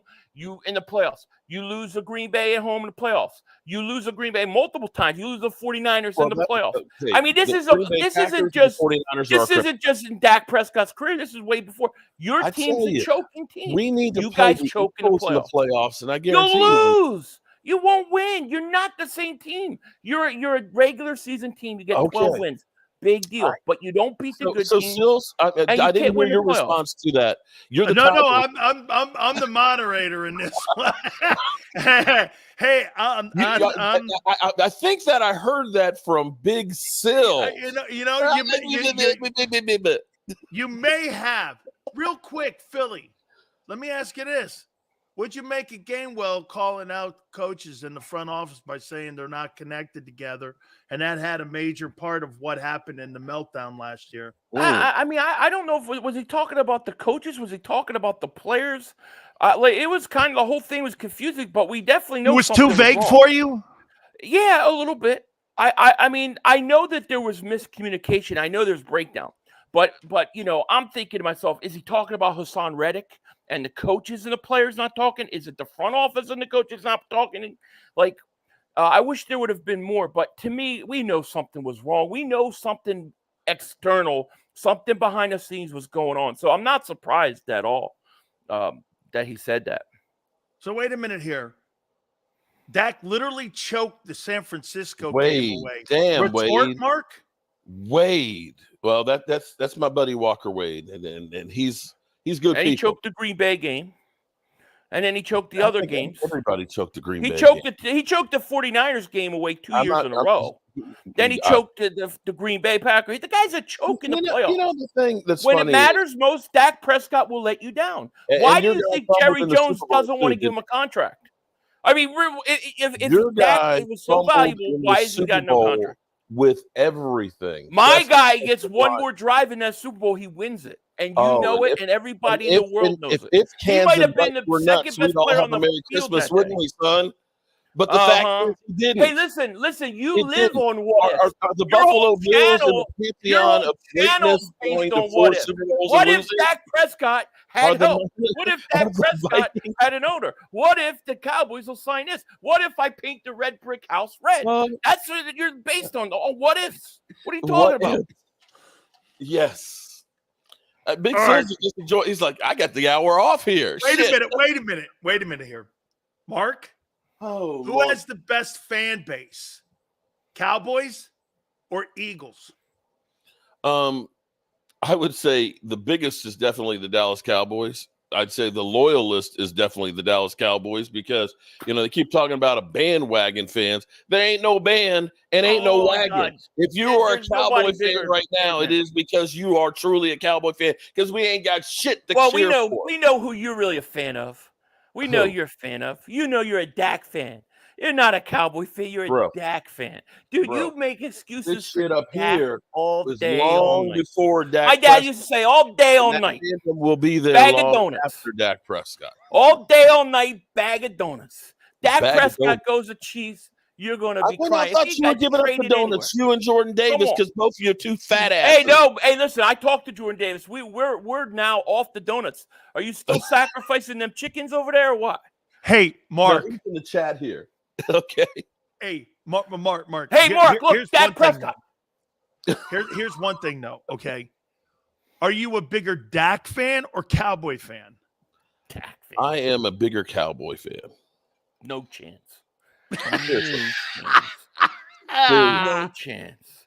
This guy, I literally worry about Mark Holmes going into the season because what the Cowboys are going to pull on Dak Prescott, I'm really worried this guy's going to not make it.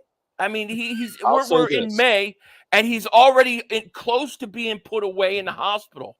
We're going to have to put this guy away. He is not going to make it because his boy Dak is on his way out.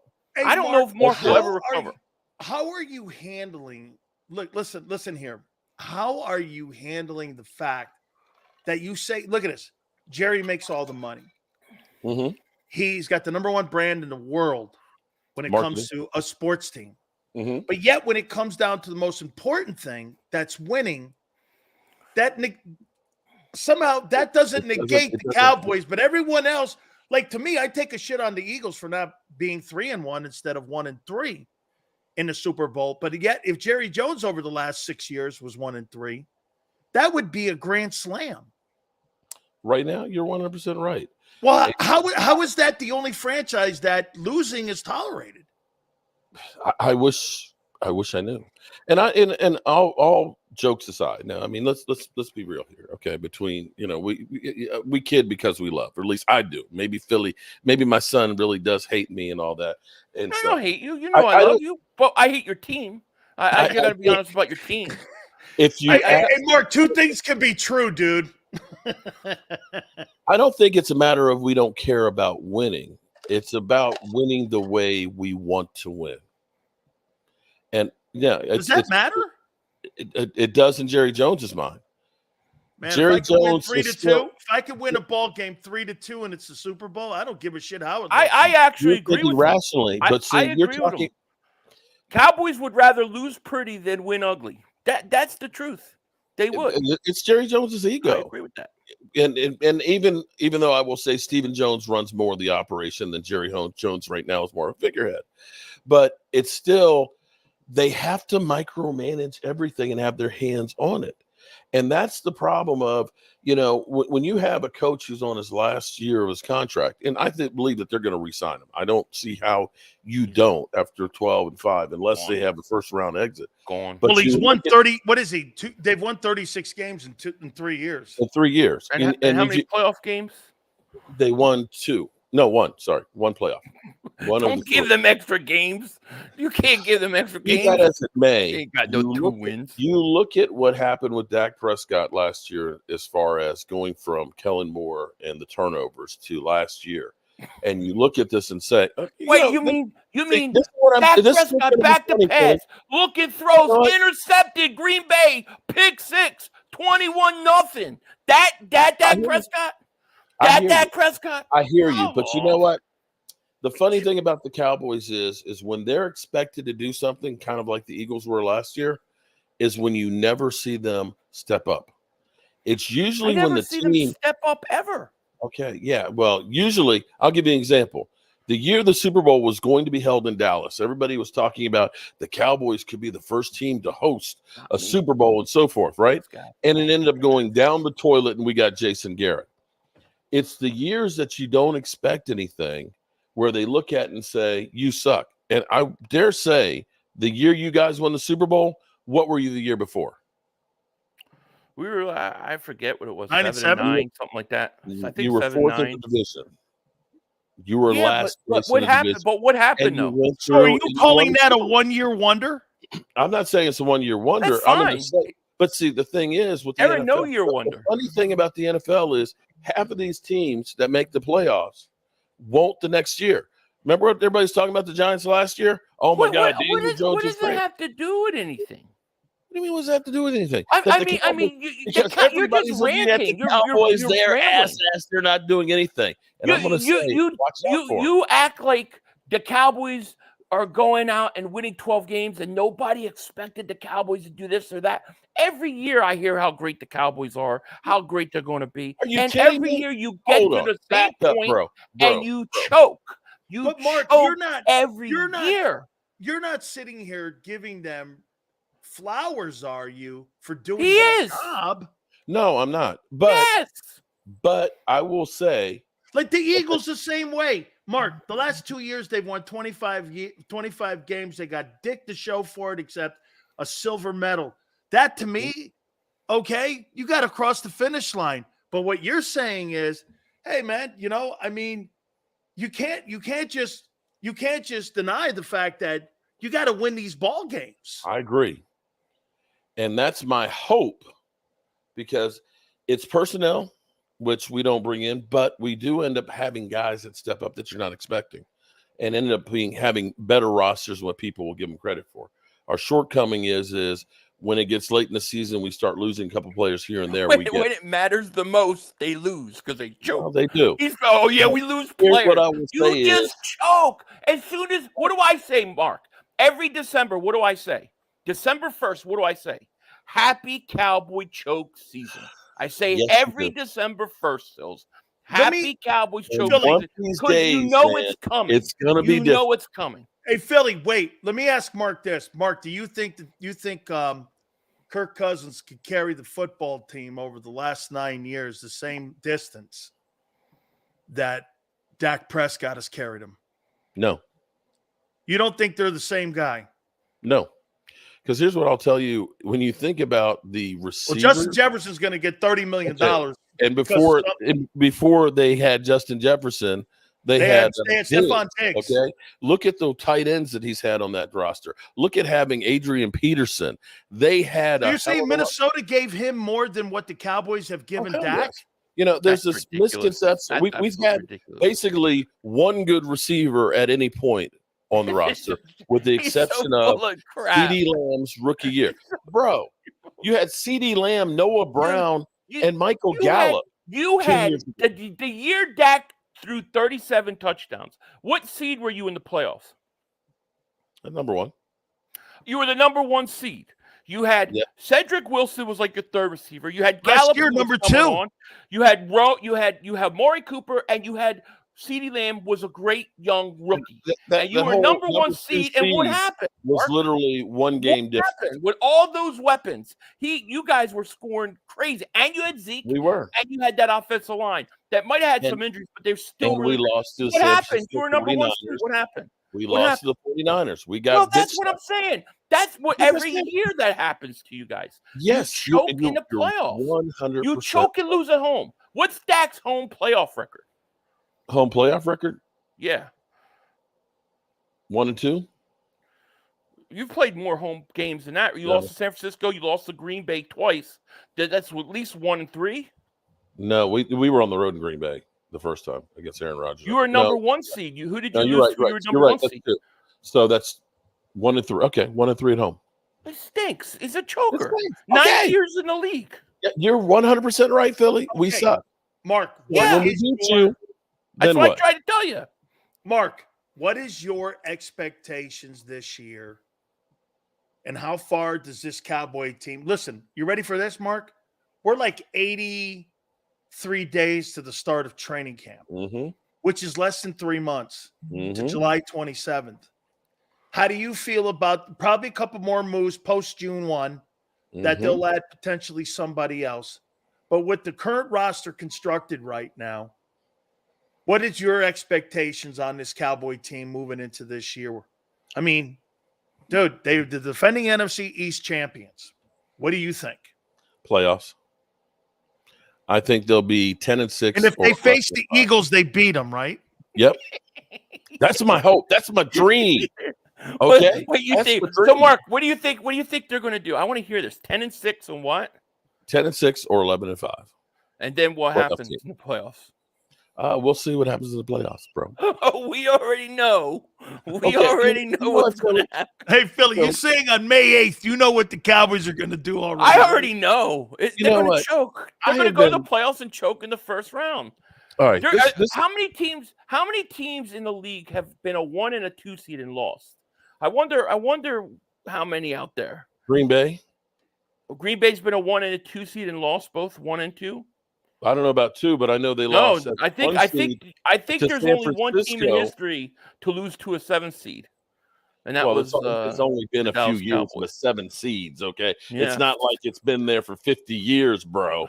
You know, this is what I love. It don't matter. You know, this is what I love about you, Eagle fans, is the arrogance that you have. That you literally fell off a fucking cliff last year, looked like ass. Your coach who's up here, with San Francisco and stuff, gets bitch slapped, literally gets cut off at the knees, and brings in Kellen Moore as an offensive coordinator. Yeah, you know why? We can do that when your quarterback can't win a playoff game and you haven't done shit for 30 years. We have the right to do that because you guys have been ass, as Mark Holmes likes to say. Mark, wait a minute here. All right, Philly, what is your expectations on the Eagles this year? NFC Championship game, no less. No Mark, less. you think they get that far to the NFC Championship game? I ain't scared to put it out there. I ain't scared to back up my team. NFC Championship game at the very least, or it's disappointment for me. Because of the amount of money that's been spent? Because of the talent that they brought in. I think the coaches are major upgrades, and I think that this team is good enough, even if their defense has flaws and holes, that they should be able, in the NFC conference, I think they should be good enough to get to the NFC Championship game. Mark, he thinks NFC title game. What do you think? Bro, you're smoking crack. Not anymore. No, I'm just kidding. Sorry, I don't see it. You know what? When your team crashes and burns this year, right. So hold my team to crazy standards, but your quarterback will just let off the hook. No. Let me ask this now, because I've asked this with you, Philly, a couple of times here, but even you're not man enough to do this, apparently. Okay. Boy, you have no idea. I have no, seriously. This is, hold on. You know, when you get to be my age, you're 56 years old, you start thinking about your bucket list. I don't know, Dan, you're about the same age and stuff. We're getting ready to hit that 60 mark soon. You start thinking about the things that you have to do before you leave here. And one of the things that I've had is going to a game in Philly. Now, unfortunately, it's not, I mean, I could not wear Cowboys gear, but enough of you Eagle fans can recognize me. So my life might be in danger. So typically I put it at the end of my bucket list. But I want to actually go there when the Cowboys play the Eagles. Are you man enough to come up there and show up with me? Yeah, why would I be scared to go to the Eagles? We do a remote. I've been to the Eagles games thousands of times from the vet joint. All Why right. would that be a problem? The problem is, Mark, is that I have little kids and I'm 3,000 miles away. So I just to get up and say, oh, I'm going to go for the weekend. It's not like driving 4 hours from Virginia. Wait a minute, Philly. Wait a minute, because it's not a realistic. It's such an uneven thing that he's asking. How about this, Philly? I'll tell you what we'll do. I'll come this year to a Cowboy game. I'll have Mark there with me. We'll stream you in, and we'll go that route. Yeah. I Mark, listen, if are you I could up for go, that? I'll go. Or don't be signing. Don't be putting checks out there. Your butt can't. I'm not. Listen, here, man. I can drive 3 hours up the road to Philly. I can get there. But my thing was, because I believe we've said this before, my challenge would be is the losing team has to wear the other team's jersey and do a walk of shame. Get this. JAKIB just said they'll get Eagle tickets. There you go, Philly. Wow. Let's see what the schedule says. Wow. Let's see how you make the schedule work, son. If you're a grown-ass man, you say, Mama, I love you and the kids. We're going to have a bigger Christmas when I get back. Mark, it don't work like that. I got to defend my boy on that, man. Trust me, man. It don't work like that. Hey, Philly, it don't work like that. Hey, let's see what the schedule is. I'm all for it. No, they're playing on Christmas Day. Fuck you. I ain't going. You know what I'm saying? But, let's see what the schedule is. I'm more than willing to go. I'm more willing to go. And if the Eagles were to lose and I had to walk out with a Cowboys jersey, you think that scares me? Half that stadium knows who I am. I have a question. Half that stadium knows who I am. Hey, Eagle fans I do over not in sweat. the box. Do people show up at Lincoln Financial wearing Cowboy jerseys in the stadium like they wear Nick jerseys at Wells Fargo?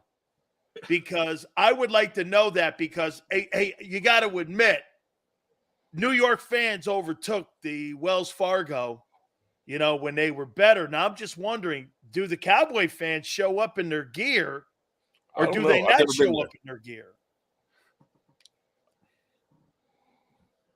Let's see. What does Xander say here?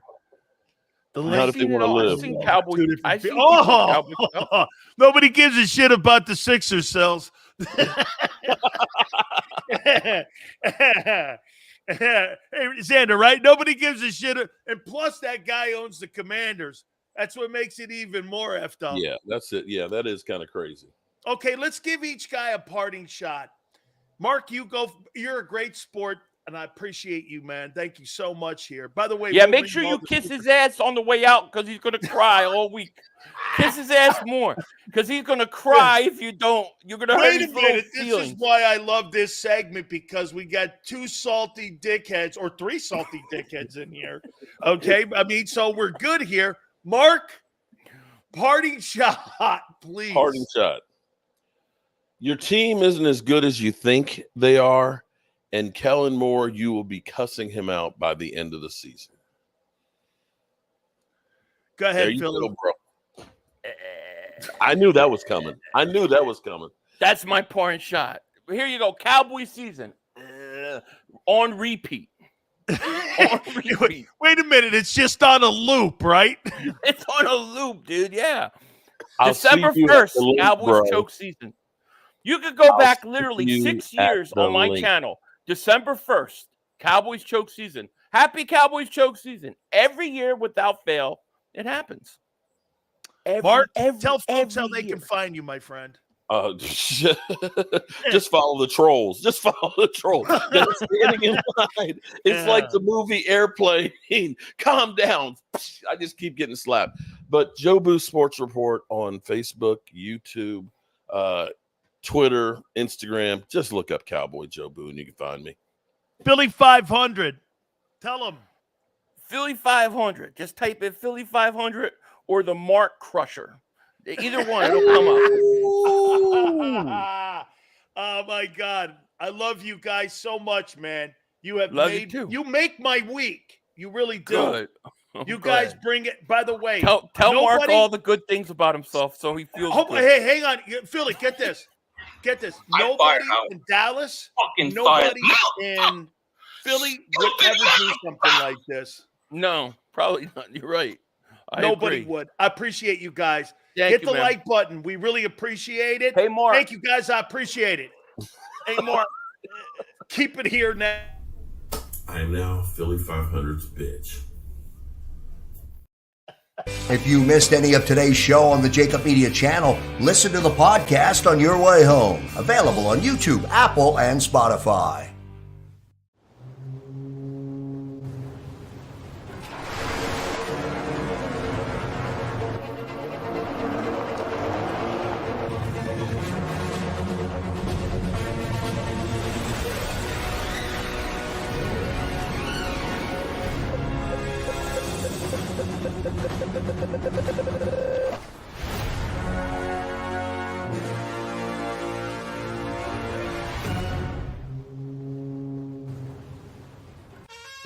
Is the best vacation one that you find, or one you get lost in? One that takes you to new heights, or reminds you to go with the flow? To get your feet wet and your wheels spinning? One that lets you find your own rhythm, or get carried away? Find the best of yourself. Get lost in the woods. Plan your stay in the Wildwoods today. Go passionately. Go fearlessly. Go confidently. Go Birds! Go confidently towards your goals with First Trust, Philly's hometown bank for nearly 90 years, and the official bank of the Philadelphia Eagles. We're focused on getting you over the goal line. So go with conviction. Go with trust. Go Birds! And go forward with us by your side. First Trust Bank, the official bank of Philadelphia dreams. Oh, and go Birds. Listen, if we even think you owe us money, you won't know what hit you. We'll put liens on everything you own. Raid your bank accounts, retirement fund, pension. You'll open up your paycheck and cry because we'll already have the money. We'll haul you into federal court and you might even go to jail. Hey, it's our job. Don't fight the IRS alone. The Tax Doctor is here to help you negotiate your tax bill and reduce your stress. Our experts will fight for you using IRS guidelines to stop any IRS actions like bank levies or wage garnishments. Plus, eliminate penalties and interest and reduce your past tax bill so you pay the IRS less. Help is here to deal with the IRS to reduce your stress. If you owe $10,000 or more in back taxes, do not call the IRS alone. Call a tax doctor now for a tax emergency analysis. I'd have my mom call the number on the screen. You come see me alone. We'll work it out.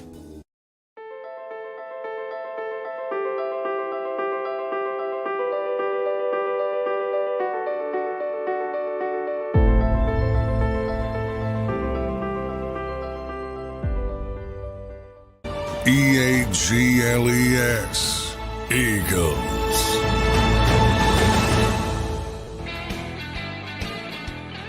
Big Sells, by the way, that's a great call there, Devin. We need to get to 250 likes, guys. Please hit the like button. We're trying to get up there. Hey, Philly 500, you're absolutely awesome. Mark, you were great. Really love, I really do dig that segment, man. I'm not going to lie. I'll tell you what. Let's say this here. I like that segment more than Giselle liked that Tom Brady roast. Because I went back and watched that roast. She's not very happy with that roast. But I'm very happy with what happens each and every single Wednesday, as these two guys have just absolutely knocked it out of the ballpark the last 2 weeks. And I'll say this to you, too. You know what those two dudes are doing right now? They're changing the environment when it comes to how you do one of these shows. Go tune on one of them radio shows that you listen to in Philly. Same old cookie cutter shit. Segment this, interview that, hot take here, do that shit. Dog. I mean, my grandfather, that's how you did radio back in the day. Okay? I mean, when you were listening to all them dudes back in the day, like Robert Merrill and guys like that back in way, you know what I'm saying? That shit doesn't work like that today, man. Good stuff, guys. We really appreciate you doing that. Going to get more into it here and a little bit more here with the problems that you saw with your football team. And you know what you guys did? One thing I will say this. You catch me off guard defending you. You catch me off guard defending you. Especially when you get an outsider in there starting to talk about your team. So, yeah. All right. So I heard, hey, Xander, do me a favor. I didn't get a chance to get to it. I'm not asking you to do my work for me here. But what were the 5 teams that PFF put in for the top 5 offenses in the NFL? I heard that. I thought that was a great stat you and John were talking about today on Birds 365. By the way, hit the like button, please, guys. What were the 5 teams on PFF? Look at Jay Brown. You're an outsider. Hoss. Football is nothing to do with being on the outside. You're an outsider. You sit in the stands. You're not in the arena. You eat bratwurst while we play. Outsider, I'm one of 26,000 men that have played in pro football in 105 years. What are you talking about? Outsider? You're an outsider. I forgot you knew Jerome has nothing to do with this. Me playing in pro football does. Like this. Do you have one of these? Jay Bay? Look at Jay Brown. San Diego's not Philly. No shit, dickhead. You forget where I'm from. You think I'm from Snowflakeville? Where are you from, kid? You're from Compromiseville. Well, you know, we win a lot. We're 17-17 in the postseason. And you know what? So what? We lost the Super Bowl. We'll get the old Brooklyn try again. Or I'll give the old South Philly try again. Since when did that exist? Even Angelo said some of you guys are going soft. It's because of the shit you listen to. You know a guy who gives it to me straight is Xander. Okay, I'll give it to you here in a second here. I didn't know. Wait a minute. It does snow in Connecticut. Forte. Now, I grew up with Guineas, guy. People who didn't speak English. People came here to this country to actually learn how to work for a living. My great-grandfather was on the sanitation trucks. Don't talk to me about anything. You have no idea who I am or where we've come from. You have no idea about my family. Zero what my family did or how far my family's come and where they've come from. Nothing. Nothing. Whatever, guy. Hey, your time's up, kid. Congratulations to you. Now you can go jerk off in the corner. Hit the like button, son. I love you too. Yeah! That's my boy, JB. Yeah! Yes, sir.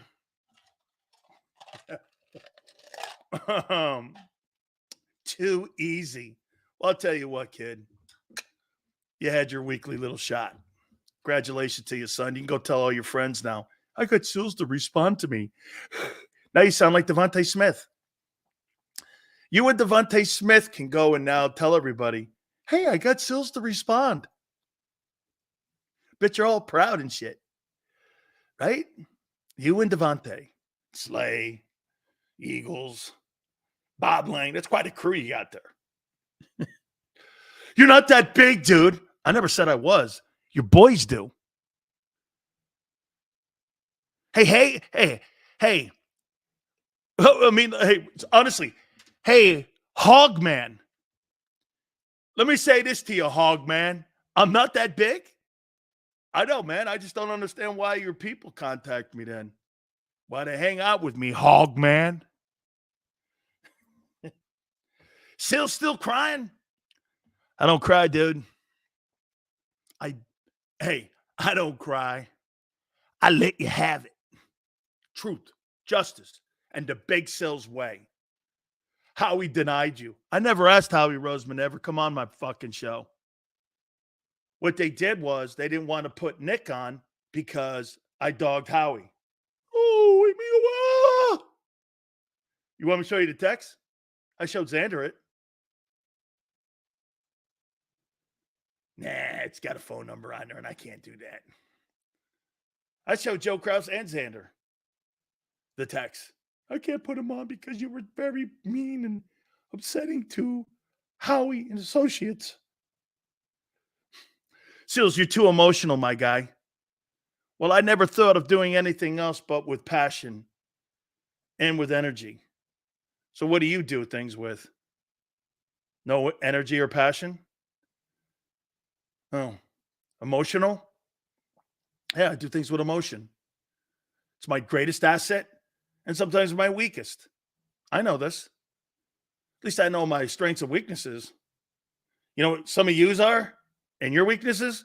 Denial. And it's not an island. Off of South Philly. Come here, how come he tells the truth? Why is the truth upsetting? Why is the truth so upsetting? You know, one thing I have learned about that guy, Donald Trump, he says some shit, but then when he starts talking about the truth, everyone's like, that's a lie, that's a lease, that, they'll do everything in their power. He was right about COVID. Not going on there.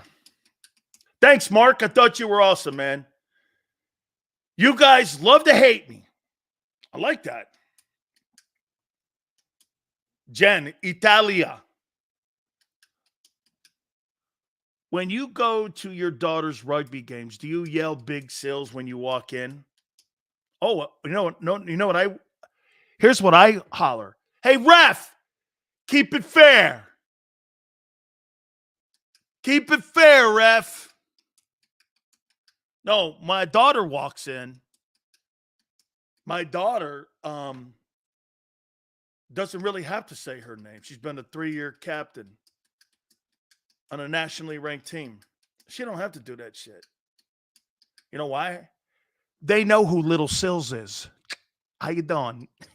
Even Mark Cuban does. You know, Mark Cuban donated to my daughter's career at GCU. Mark Cuban. Unbelievable. Yes, sir. National loser? That'd be your freaking head coach after being called out by a scrub running back. Look at Jay. Silly making BS up. Really? You think, see, Xander? This is why I keep receipts. And I keep text messages. And I keep things so that I can eventually post them. Because nowadays with technology, I can validate everything I say here. Everything.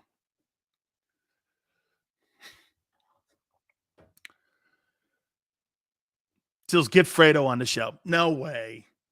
He's finished. I want real coaches, not puppets. Chris goes, and you're not full of myself? I never said I wasn't. Whoever said that, I'm not. No. Yeah, I am. Yeah. And congratulations. The truth. See, it doesn't hurt me. It hurts you. Here,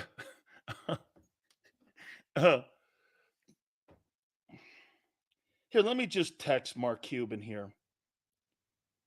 Thank him for his wonderful Mark Cuban. Let's see here. Mark Cuban, thank you for your support from my kid. Thank you for your support of my kid. My kid. Dan Sileo. See? I'm going to text that.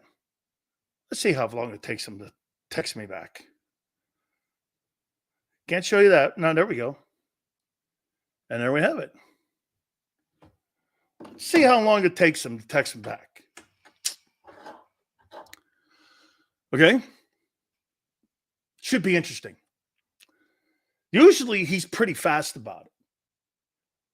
So we'll continue on. Too bad his NBA team sucks. By the way, Mark Cuban has been on my radio show numerous times. There's audio of it. Google it. And one of the reasons that he does come on my program is because he loves my daughter, because he played rugby at Indiana. And he goes, the only reason I came on your show is because you're persistent hounding and because you're a kid. And so we'll see what he does here. I actually like him a lot. We've had a lot of conversations. You can Google the interview if you ever want to listen to it. He was actually very good on it. I was doing a radio show, a national radio show at the time, and he came on my program, I think for about 15 minutes. It's pretty good, so you can Google it. Hey, do me a favor, J-Bone. G-O-O, what was that? J-Bone. Google. In case you want to listen to the facts. That's what we do here, son. We don't make shit up like your Philly media does. Well, you know, back in the day, we have unnamed sources that are telling us to do this shit and do that shit. Thank you very much here, man. We just do this shit and you don't put your name on nothing. Got to put your name on something, don't you? All right, here. Oh, nobody cares, Taylor? You're here. Do we know what his number is, bro? Doesn't matter. I'm not. Anyway. Thank you, Prince.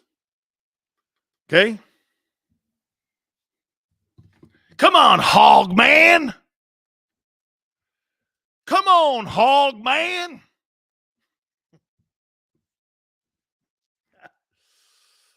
Hey, Professor Fiddlesworth. That sounds like something that Howie plays, is the fiddle. You see Howie playing the fiddle? I can see him playing the flute, the Lori flute.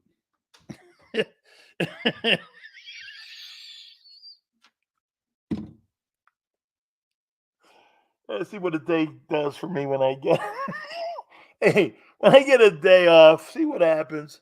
The Lori flute, how he plays it daily. Oh my God. Jeffrey Lurie plays the Jeffrey Lurie flute. Oh my God, please hit the like button. We're trying to get to 250. Sills, what linebackers? Kyle, we'll do that tomorrow, man. So Silly can't stop thinking of Howie. It's so easy to think of Howie when you got players dogging him. Okay? Dogging him. I had tea with the Queen of England the other day. You ever been to the White House, bitch? I have, numerous times. How about you? Or were you out front there getting a visitor's tour? This way to the Lincoln bedroom. Hey, here's a brochure, too, the next time you're here. Smithsonian's right down the corner. You probably went to that bitch, too, huh? Hey, the Smithsonian's right around the corner. That's another great tour. Let me lead you into the dish room. Yeah, okay. You probably went on that all-time great tour at the White House. Here's the Lincoln bedroom. And this is the fabulous dish room. Don't worry. Hey, the next time Nick Serriani goes to the White House, okay, he'll be working there. he'll be in the library, the White House library. Who's that over there punching the cards for the books? Is that Nick? That's Nicholas Serriani. Holy cow. Imagine Howie's opinion on football being so much more important than yours. His opinion on football is guarded by the media that's in his city. Let me tell you my opinion of his persona. The national media only knows of Howie Roseman's reputation through the local media kissing his ass.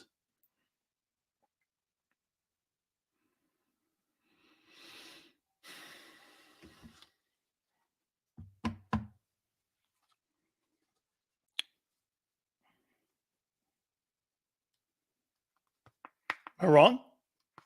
Record? 1-3. That's his record. How many coaches has he been involved in since he took back? Let's see here. He fired Doug. Nick's on the hot seat. Be another one. He'll be fired at the end of this year. How many coordinators have gone through this place? Damn. Shit, you have as many coordinators going. Can you imagine this? You got more head coaches going through Philadelphia. One won a Super Bowl, actually. They would never do this in Pittsburgh. They would never do this in Pittsburgh. So how he got the job back, he fired Chip, Doug, and he's soon to fire Serriani. That's as many coaches as the Steelers have had in 60 years. There's a reason there's 6 Super Bowls. Maybe Howie will allow you to interview him. Allow me? I don't want to interview him. I have nothing to say to him. You know why? I wouldn't be able to ask the questions because you have to turn your questionings to Bob Lang in the Philly PR department before you can question. Shit, Howie didn't even like the question about Hassan Reddick. That'd have been my first one. So did you offer him an extension? Oh, how's that extension going with the Jets? No? Why didn't you let him play out his last year? Make him. He wouldn't have sat out. You could have had him and Huff. Why didn't you want to do that? Because he was a dissenter. You kicked him off the team because, why now? Vic didn't want him. Oh, Vic didn't want him. Since when does that stand in the way of Howie? Did the owner say something? Or was it Howie not liking him saying at the front office, I do what I'm told? Kenny Gainwell won't be on this team. He'd be on that Hassan Reddick bus.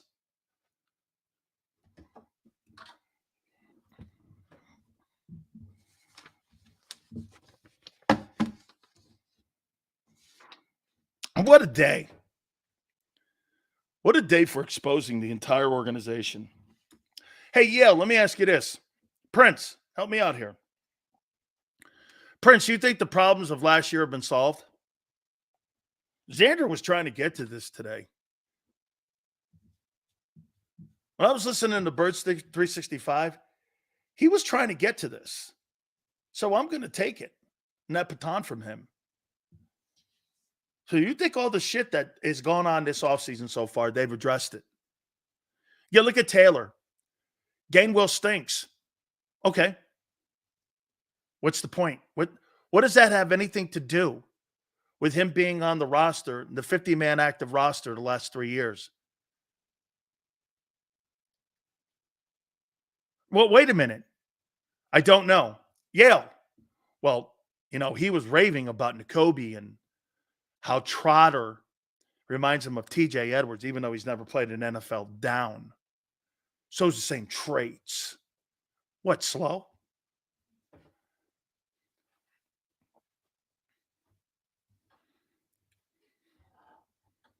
Chris goes, I'm getting upset. How could you ever get upset about massive content like a player exposing your front office and your head coach and GM? Why in the world would I ever be upset about that? It exposes you for being bullshitted. You see, what fans don't like, it's like the Tiger syndrome. Everyone had this persona of Tiger. You see, Howie's got a persona. And the local media feeds into it, and national media really doesn't cover the Eagles. They covered the team from 35,000 feet. So the local media tells everybody, A's, and Angelo was right the other day. That guy gets more credit than deserved. He said bad communication. And if you listen to it too, Yale. So wait a minute, Yale. Yeah, he goes, there was a disconnect in the locker room, front office, and everyone else around. He didn't want to go too deep into the coaches and didn't want to attack Nick. It was more about Howie. But didn't Jalen Hurts say that shit too? After a ball game? Hey, we're not on the same page. There's certain guys that are doing shit their way, and there's certain people doing shit their way. Then he had to walk it back on Wednesday. So once again, I ask you, do you truly, as long as Howie Roseman's in that building, that thing's never been rectified. You know what's funny too? John McMullen was prepping you guys all morning long because he knew that I would be on this. Well, that's because no one else will be. This makes you uncomfortable. I get it. And I understand it. I totally do.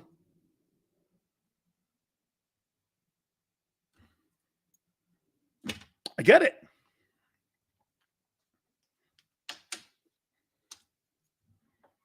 And what here's the one thing too they do. What you've done is you've tried to do this. Well, Gainwell sucks. I've never defended him. I've never liked the player. I'd never said the player was good. I hated how they tried to establish him. I have never in a million years said, well, Kenny Gainwell's a good ball player. But he goes to the same meetings, the same position meetings, same offensive meetings.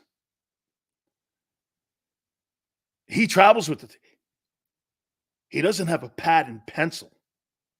So when people say, I covered the team, I'm inside the locker room, you're reporting what you're being told. Because what the players are telling us is completely different than what the local guys are saying. Let's count the players that have had dissent. Reddick?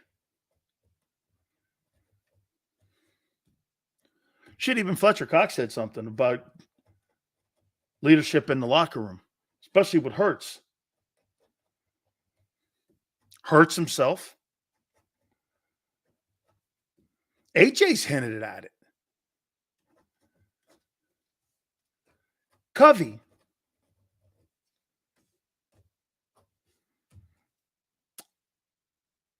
Gainwell.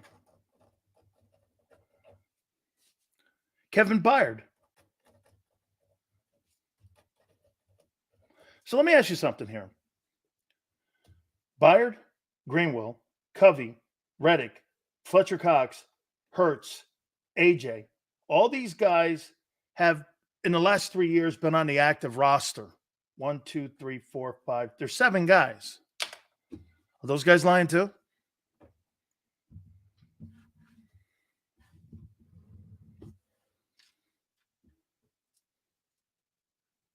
Are they lying? They all parted on good teams. They all criticized the leadership on the team. Yeah, they were talking about the Eagles. Did Devontae say anything? No. Only to me, Kyle. Only to me. No, he wasn't talking to anybody else in the media, just me. Right there, front page of his Twitter page, too. Okay, here's Senor. What is your point? For Laurie to sell the team or to fire Howie? To stop lying.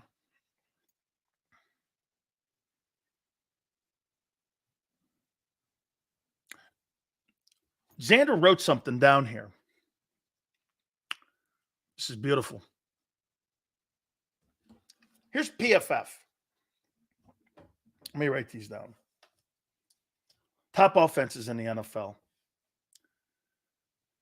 Oh, it's PFN. Okay.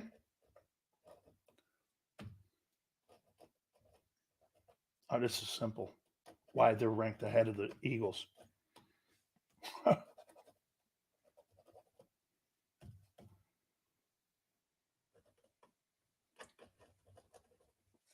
So PFN has how many people believe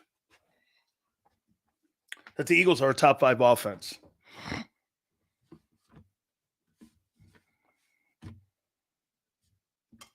This is so easy. And I heard the guys talking about it this morning. And it can't even be, I completely agree with PFN. How many people believe that the Eagles are a top 5 offense? Top 5 offense.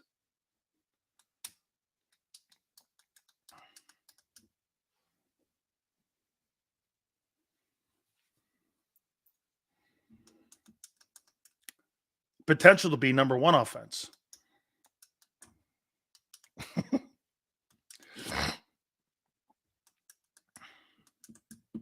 No, this year. This year. Not last year. I'm not talking about last year. Top 8? Yes, James says. Xander, do you think they're a top 5 offense? I forgot what you said this morning. Yes, up there.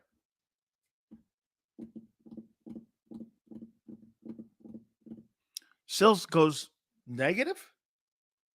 Just repeating what your player said. That's all. So he's negative too. I don't. Top 10, not top 5. All right. Well, let's do it. Do you personally think that the Eagles have a better head coach and quarterback than Zach Taylor and Joe Burrow?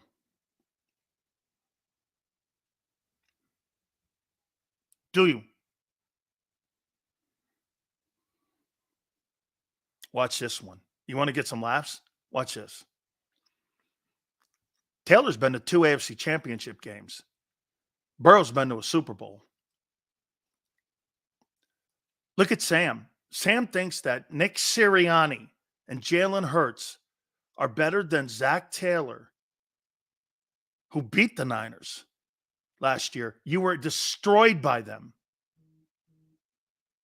Destroyed. You think you have a better quarterback than Joe Burrow?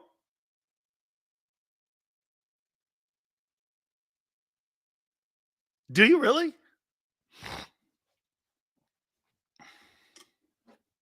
How about this? This year, you think Jalen Hurts is better? You would take Jalen Hurts over Joe Burrow, and you would take Nick Sirianni over Zach Taylor, a play-calling head coach.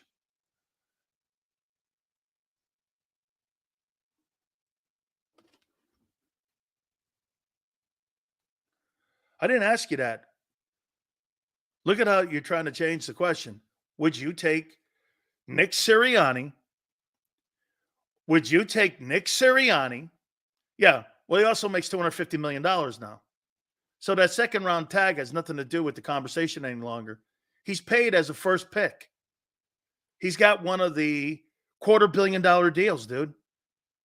Would you take Jalen Hurts over Joe Burrow? Let's watch this one. Give me a healthy Joe.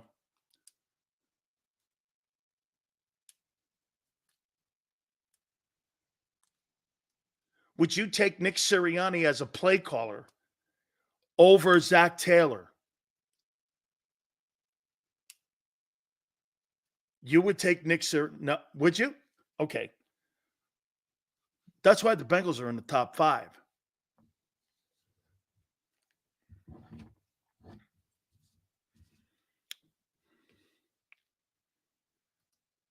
Get this. Here's what this fool said.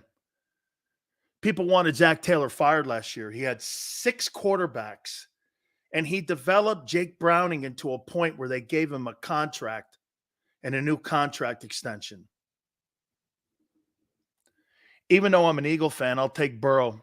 He took the team, the worst offensive line, to a Super Bowl. Death row. Not only that, it was the Bengals. It's the Bengals. One of the worst cultures of all time. The Bengals.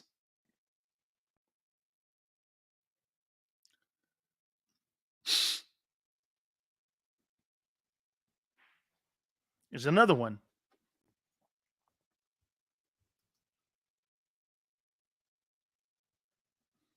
Mahomes. PFN has the Chiefs offense ranked 4th. You think you have a better quarterback than Mahomes and head coach in Reed? So there's 2 teams. Yeah, but our wide receivers and our running back and our O-line are great. What about your quarterback and play caller? How about I don't even put Nick Sirianni in? I put Kellen Moore. What in the world has Kellen Moore done? And how far has he gone in the postseason to Zach Taylor and Joe Burrow? Nowhere.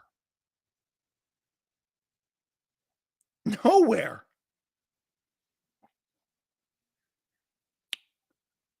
The Chiefs. We're just going to move on from that. Reed and Mahomes pretty much answers itself, doesn't it? You think you have a better quarterback than Matthew Stafford and coach and play caller and Sean McVay? Do you? You couldn't beat Baker Mayfield. Oh, and for the record, McVay's won 2 NFC championships before the age of 38 and a Super Bowl. What's your guy done? Oh, and Stafford's won a Super Bowl too. Okay, this one, I'm taking Hurts. He's taking Hurts and Kellen Moore over. Get this. How about this? That guy said he's taking Kellen Moore and Jalen Hurts over Sean McVay and Matthew Stafford. Really?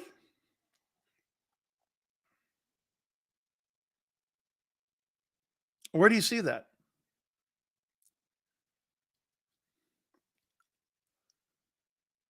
How long did it take Stafford to win until he got a great play calling head coach? 1 year. He was in Deadville, Detroit. They gave him a great head coach. In his first year, he won a Super Bowl.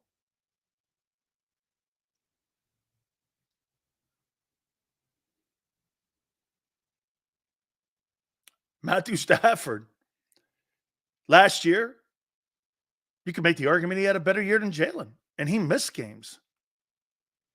15 turnovers. Shit, I bet you Stafford may have thrown for more yards. Maybe not.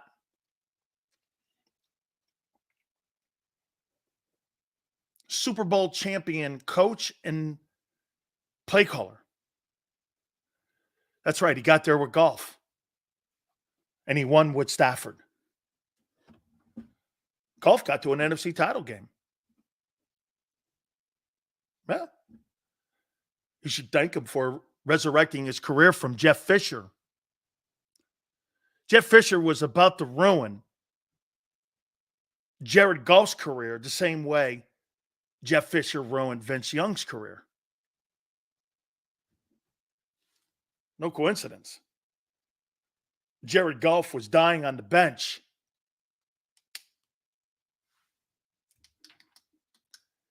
CJ Stroud will have a better career than Jalen Hurts. The guy in Green Bay, too. Because Matt LaFleur is a hell of a play caller. Let's move on. What's the other one Xander threw up there this morning? These guys were perplexed why the Eagles weren't in it. So let's recap. Bengals have Zach Taylor and Joe Burrow, a play-calling head coach, and an AFC champion, 2 AFC championship games, and the second best, arguably best quarterback in the league next to Mahomes and Joe Burrow. Okay? The Chiefs have Reed and Mahomes. The Rams have McVay and Stafford. Now, the Lions don't have a head coach play caller. They have the most sought after coordinator, him and the guy in Houston. He turned down a job to become a head coach in the NFL because he didn't like the environment. And he stayed in Detroit. And he got to an NFC title game. Goff's been to a Super Bowl. Done the same shit your guy done. Just as much winning as not, if I'm not mistaken, he may have more playoff wins. Yeah, what is they may have the same record. That's interesting. I don't know that actually. What is Jared Goff's playoff record? What is Jared Goff's playoff record? Let's see here. How many wins does he have? It's not giving me anything here. How many playoff wins Jared Goff has? Let's see here. Last year he got to the NFC title game, so he had to go at least 1-1. He got to a Super Bowl, so he had to go 2-1. That's 3-2. So he's got to be up there somewhere. He's got 5 playoff wins. Hurts is 2-3. So Jalen's better than Jared Goff? He got to a Super Bowl. Goff was 5-4 in the postseason. Hurts is 2-3. Who's better? Jared Goff was 5-4 and took the Lions to an NFC championship game. Who's better, Goff or Hurts? You know what? I haven't thought about this.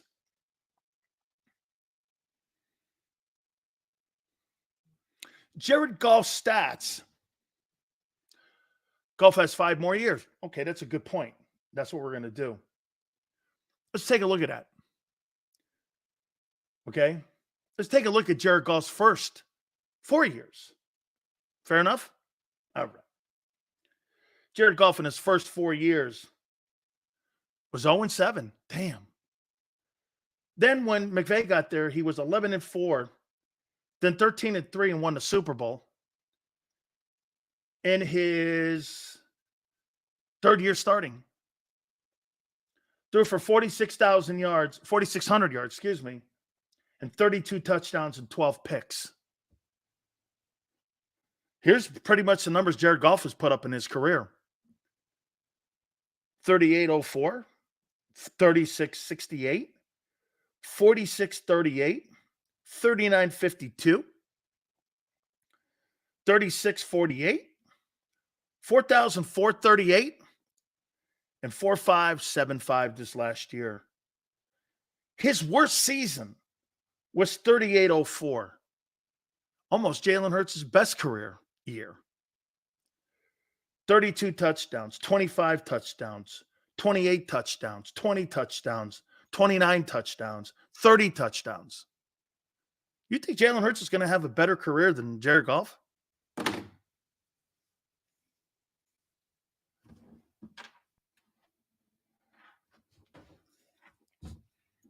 Let's move on. I thought this argument was simple, easy this morning. Then you got the 49ers. You got Kyle Shanahan and Brock Purdy. So you think Nick Sirianni and Jalen Hurts is a better play calling and head coach duo than Kyle Shanahan and Brock Purdy? Who would you take? Kyle Shanahan, Brock Purdy, or Jalen Hurts and Nick Sirianni? Or Kellen Moore, Jalen Hurts versus Kyle Shanahan and Brock Purdy? That's not what I'm asking you here. I'm not asking you to take a quarterback. I'm telling you why PFN picked them. No, that's not what I'm doing here. I'm trying to tell you why these quarterbacks in these offenses were picked ahead of the Eagles. Nobody believes that Kellen Moore or Nick Sirianni are any kind of guru, offensive geniuses, and that Jalen's media middle of the road, and the rest of these quarterbacks have all outstanding play callers. You don't. It was so simple listening to these guys. Why isn't the Eagles in there? I don't think it's really. So you get this. The Bengals have Zach Taylor. The Chiefs have Andy Reid. The Rams have Sean McVay. The Lions have that young and upcoming offensive coordinator that's been offered 3 NFL head jobs. He wanted $15 million. And the Niners have Kyle Shanahan. You have Kellen Moore. Where is Kellen Moore's name in those offenses? He's been fired for the last 2 gigs. Where are you? Where is that? I don't think it's really a. Now, look, I agree with Xander. Is it a top 10 offense? You have to put him in the top 10 just in talent alone, but that's it. That's the difference between the Eagles and those other teams that are in the top 5. You know what they are? Their coordinator and coaches know how to win championships and consistently know how to be good. The Eagles go up and down because of the influx of coordinators that you've had. How many coordinators has poor Jalen Hurts had in his 3 years started? 5? And one of them was great. Nick sucked. He was 2-5. Shane was great, right? Brian Johnson, guys thought he sucked. And now you got more. That's 4 coordinators in 3 years starting.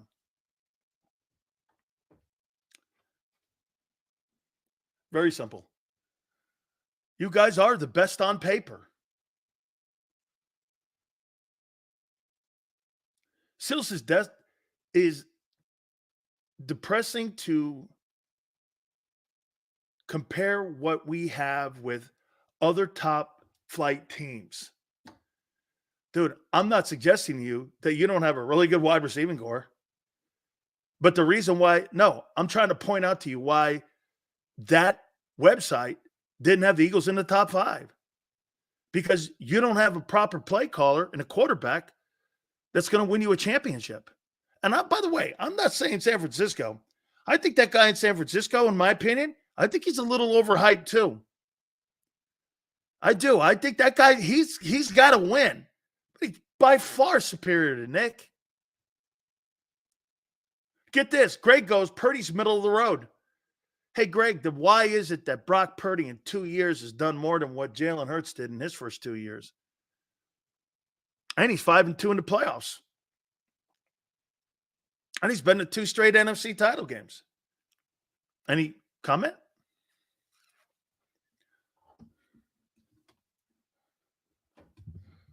We don't know what more in Hurts is yet. Jesus criminy. It's 5 years in. You don't?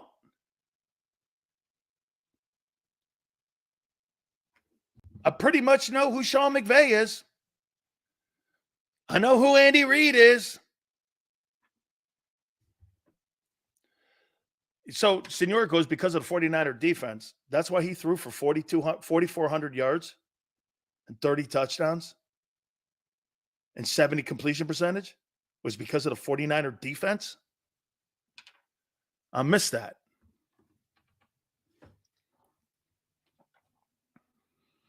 Josh McDaniels would be a good with Hurts. I don't want anything to do with Josh McDaniels. Have you ever done a RPO quarterback? Oh, wait, that's right. They don't. You know what's funny? No coordinator's going to fix Jalen Hurts. No one. Why is that? Let me ask you this. Why do you think no coordinator is going to turn Jalen Hurts around? Prince, why do you think? Why do you think Jalen Hurts can't be turned around? Niner all day. Let's get maybe an outside thought process. Why do you think he won't be turned around? You don't know that. Oh, I do know that. Very simple. May 8th. I already know that. Why don't you think he's had a different coordinator every year? That's Robert. Xander, please put Robert M up.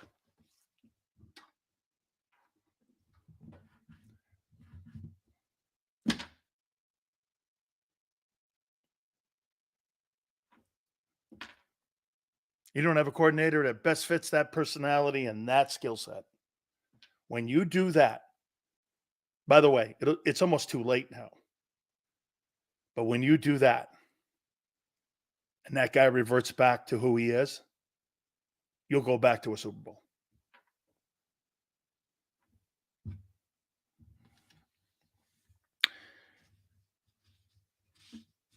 Jay Brown goes, he can't read.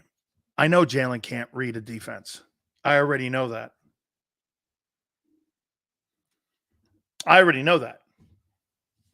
So when those guys were talking about, top five offenses, yeah, you got a lot of talent. Unfortunately, at the wrong places. QB and play caller.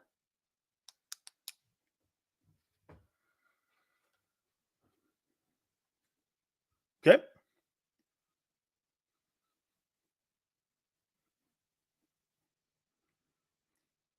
Barb says, whatever I said, I'm calling Niner. Okay, hold on. What are your thoughts on A.J. Brown, Dan? Fabulous player. Has been an absolute gold mine of a trade for Howie. He's been spectacular. The numbers he puts up is really top 3. No question about it. You're talking about the player, right? Fantastic.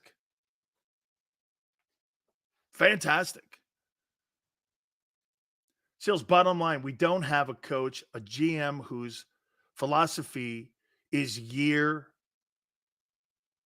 contracts and an owner who can't stop meddling. What more do you need to know? Sam, Well, that's the frustrating part of covering you guys, is right there. Then you hear players coming out and making the comments.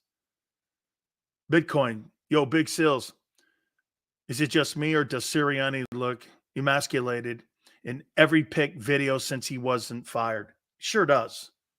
You know, hey, there's a part of me that actually feels sorry for the guy.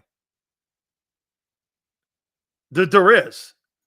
Because when he goes out in front of the podium and he slaps Howie in the ass, I'm like, dude, what exactly is your role? What exactly? I got to tell you guys a story about what happened yesterday on my escapades. I'm going to reset. Oh, what a day. What a day. You know, I'll tell you this. I got to give John McMullen a lot of love, Xander. He prepped everybody and getting them ready for Big Sills today. So I want to thank him. And how about Xander too, man? Whew. By the way, I love the jacket. Looks good on him. I'm laying there and I'm checking it out. And he's like, but wait a minute, John. You're telling me the same culture you had in 22 is the same in 23? Doesn't make sense. There's no such thing as culture. Every team's a new team every year. That's a made-up Howie word. You're trying to give Howie credit for coaching with culture. Last year, your culture was exposed for bad coaching. The year before, you had good coordinators and good play by your quarterback. The year previous to that, you didn't. Even with Doug, front office meddling and sabotaging. I mean, look at what you've had to here. Am I right, Xander, when I say this? Give me the chronicle of this. So in the last 4 years, you had a GM sabotage the team in 20 at the end of the year, correct? Then in 21, you hire Nick. Unbelievable year. Actually, a surprise year. They go to the playoffs coming off a 4-win team, right? Some positives there. Not quite sure yet. You had 2 first-rounders going into that 22 year because you weren't sure about the QB. 2022, amazing season. Get to the Super Bowl and really a quarter away from winning the thing. Last year, 2023, your GM sabotages your team again. So your team in the last 4 years has been sabotaged by your GM twice. And in that time frame in the last 4 years, he's fired 2 coaches. Wait, he's fired Doug. He's fired Doug. He's fired Doug Peterson. Let's see how many firings he's had. Doug Peterson, Brian Johnson, Sean Desai, Nick as play caller, and Matt Patricia. So in the last 4 years, Howie's fired 2 offensive coordinators, 1 head coach, and 2 DCs. Am I wrong? Is that right?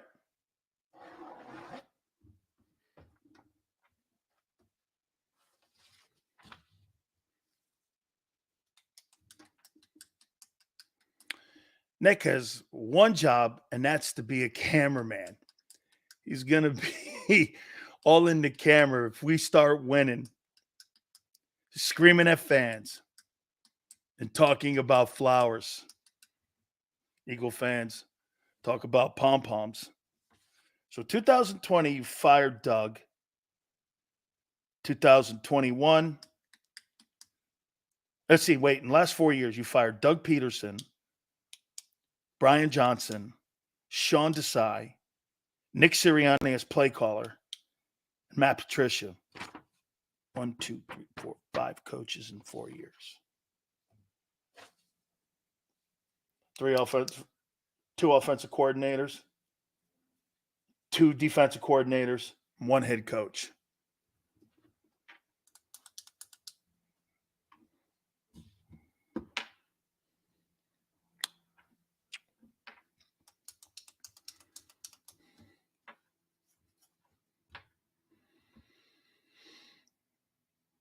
Did you really just say frustrating listening to Mr. Negative bash our team all day? It's truly frustrating. Chris, why would it be frustrating at me when someone else is talking shit on them? Like validating my comments. Why are you the only dissenter? I'm saying it. Kenny Gainwell's saying it. Jalen Hurts has said it. Why are they negative too?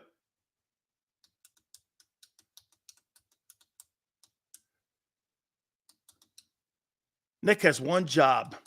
Thank you guys for the super chat. Hey, Xander, by the way, where are we on the likes total? Where are we on the likes total? See where we are here. Sills, this sounds like a rerun. Well, stop telling your players to come out publicly saying the same shit then. Just different name. 207. Guys, I need 43. Please. 43 more likes. It'll be 2 days in a row. We're at 250. So 43. I'd appreciate it. You guys have been great. And I'll reset. Because again, what's his name down here says, he said this, he goes like this, he goes, it's a rerun. Well, Kenny Gainwell came out now. And if the players are rerunning it, they're trying to tell you what happened. Right, senor? Hit the like button. Keep it here, National Football Show. If you missed any of today's show on the JAKIB Media channel, listen to the podcast on your way home. Available on YouTube, Apple, and Spotify.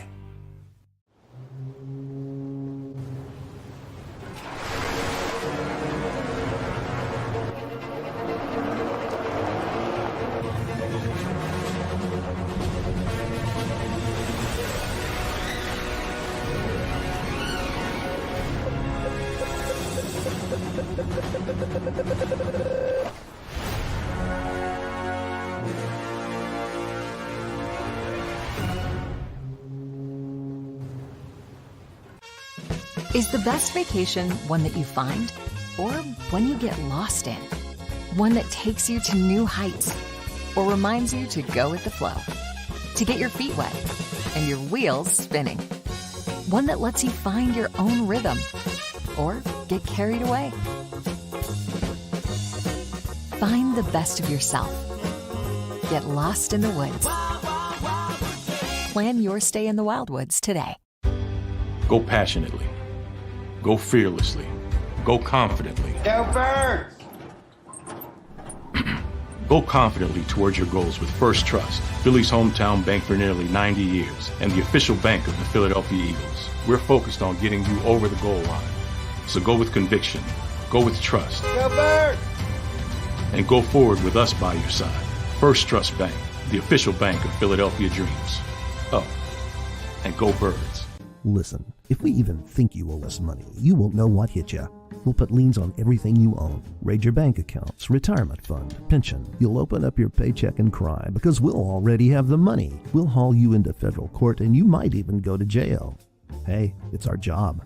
Don't fight the IRS alone. The Tax Doctor is here to help you negotiate your tax bill and reduce your stress. Our experts will fight for you using IRS guidelines to stop any IRS actions like bank levies or wage garnishments. Plus, eliminate penalties and interest and reduce your past tax bill so you pay the IRS less. Help is here to deal with the IRS to reduce your stress. If you owe $10,000 or more in back taxes, do not call the IRS alone. Call a tax doctor now for a tax emergency analysis. I'd have my mom call the number on the screen. You come see me alone.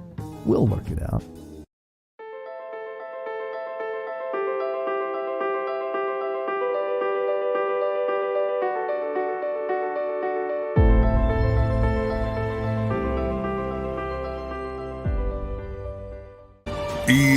EAGLES, Eagles.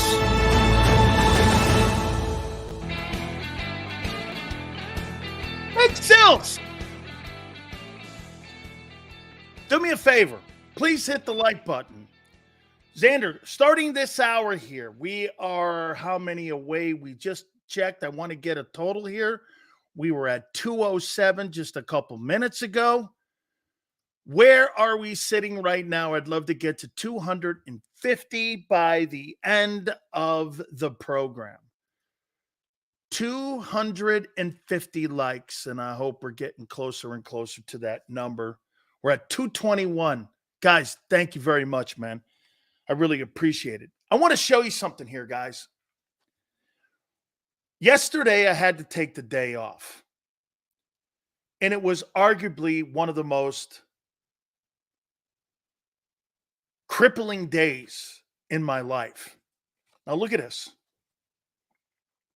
These are two police officers, highway state patrolmen in Arizona. See them? Right here. These men. Lovely, awesome men. Friends of mine now. And if I ever have any trouble, Xander, I didn't tell you this. See these two guys? Big Sil's got a police escort all the way to the Arizona state line. Thank you, man. Here's what happened. So we're driving, and in front of me, you know those tires that are in the road sometimes? If you've ever been out west, you know, you're there. My daughter was coming back from college. We had moved her. Yesterday was moving day, so we're moving her back home. She's home now. Thank God. Tire flies up, lands on the street. I run it over. Not much damage done, okay? My daughter's car gets hammered. All of a sudden, we have to pull over. There's no way this car's moving. No way. So I call these two cops. And these two cops became my friend. They're like, what do you need? So they sat there, and my wife takes these zip cords, and she puts this car together like it was the movie Apollo 13. We drive 289 miles to get back home. I couldn't believe we got home. But you know what was cool? I got a police escort. They wanted to make sure we got to the state line and we were safe. We saw a cop car that was a CHIPS, a California highway patrolman, pull up right next to the both of us. And he just gave us this. These guys contacted the CHIPS guys. And as we were driving home, they were keeping an eye on us as we were going home. You talk about people who serve and protect. I can't thank you guys enough. I thought that was one of the coolest things I've ever done in my life. And I mean, the coolest things ever had happen in my life. I get a police escort. Oh, hey, wait a minute. Senor, that's not the only thing. So I got these two cops sitting next to me. My wife is on the ground doing all the work. She got so pissed off at us because one of the cops goes, hey, man, you play ball, right? I went, yeah. He goes, you Dan Sileo, the sports talk guy, right?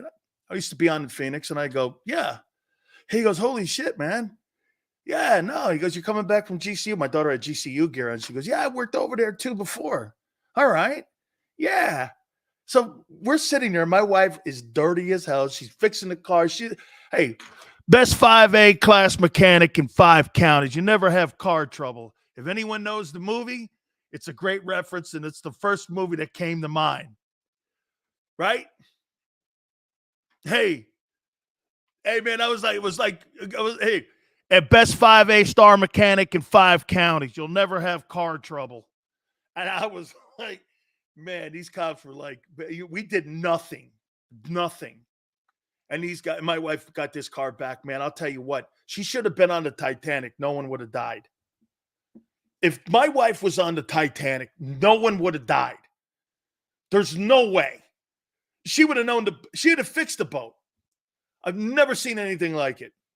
Sills and the cops watching his back. Hey, Mrs. Hey, senor, you got to understand something about my wife. She's smoking hot. Okay? She's got giant implants. She's smoking hot. You know, I mean, unbelievable. There she is on the ground going like this, and I'm looking at her going, hey, look at her go. Yeah. My wife goes, you're pathetic. And I'm like, I don't know why that excited me, but it did. Hey, Steve, I don't know what it did, man. And so these two guys gave us a police escort the whole way home. No, to the Arizona border. Yeah. Holy, hey, the cops are going like this. Man, you're doing a hell of a job there. Look at that, man. She's fixing that car. My wife stops and looks at the cop and goes, she goes back to fixing it there. And finally, the guy goes like this. Hey, if my car ever breaks down, I hope you fix me. She looked at him and she goes, you three are pathetic. The cop and me, we both started laughing. All three of us started laughing. Big Sills. Here's my private escorts. And I don't mean them kind. Here's my private escorts now on in Arizona. If I have any trouble, I call my guys. So don't fuck with me. Dude, the Chips guys were awesome too. Okay? The Chips guys, they pulled right up next to us. I said, damn, this is hometown service, man. So that was my day yesterday. Took us 8 hours to get home. For usually takes us 4. Okay. I bet Sills loves men in uniform. And I'm men. Yeah. You know, hey, that's a good idea, though, senor. Hey, Kim, can you get one of them Arizona highway patrolman uniforms? Oh, man. Unbelievable, man. Hey. Oh, my God. Sills, you got that bench press. I know. Hey, James. Wait a minute, James. My wife goes, you're pathetic. You're pathetic. Come on, man. You bench all that weight. I know. Dude, I got a groin issue today because of what went on. Lifting the shit to move my daughter out. They're both going, you're useless. Yesterday was quite a day. I didn't think we were getting home, man. Steven goes like this. Sills is P-whipped 34 years? Guilty. Stevens, 34 years? All right, guilty. Sure. I've been married 34 years. Okay. Okay, hey, senor, I've been married 34 years. Okay. Sure. What more can I say? Been with the same bag for 34 years, and so is she. Too bad I ate the guy she married. Yeah. Quite a day. Sills, I'm 32. I'm whipped like a rented mule. James, and you know what we're talking about. Hey, James, you know what I'm talking about then, right? That's a young fella talking. Right, senor? See, Silio's P-whipped. Yeah, well, guess what? When you've been married this long, your life's been over for a long time. Well into the rearview mirror. My life's been over a long time. Long time, dude. I'm the baggage handler now. Washed up. Yes, all the things you guys call me. That's why, do you understand? All the things you guys call me. I've been called by my daughter and my wife. So it doesn't really affect me. Big Sills slinging it for 30 plus. Congrats, brother. Oh, absolutely, man. It's the greatest thing I've ever done is be a father, a husband, and married to my wife for 34 years. You have to be committed to something in life. I'd rather my testament be my daughter and my marriage than anything in my life. This, what I do here, my football, sports, anything I've ever done, pales in comparison to being a father, a husband, and a loyal man. Nothing. Nothing. That's why when you guys call me names, do you know one thing I am? Is loyal.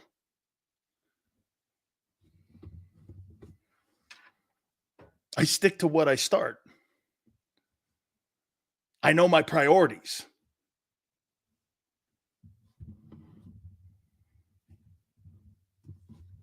I'm looking for a new thing.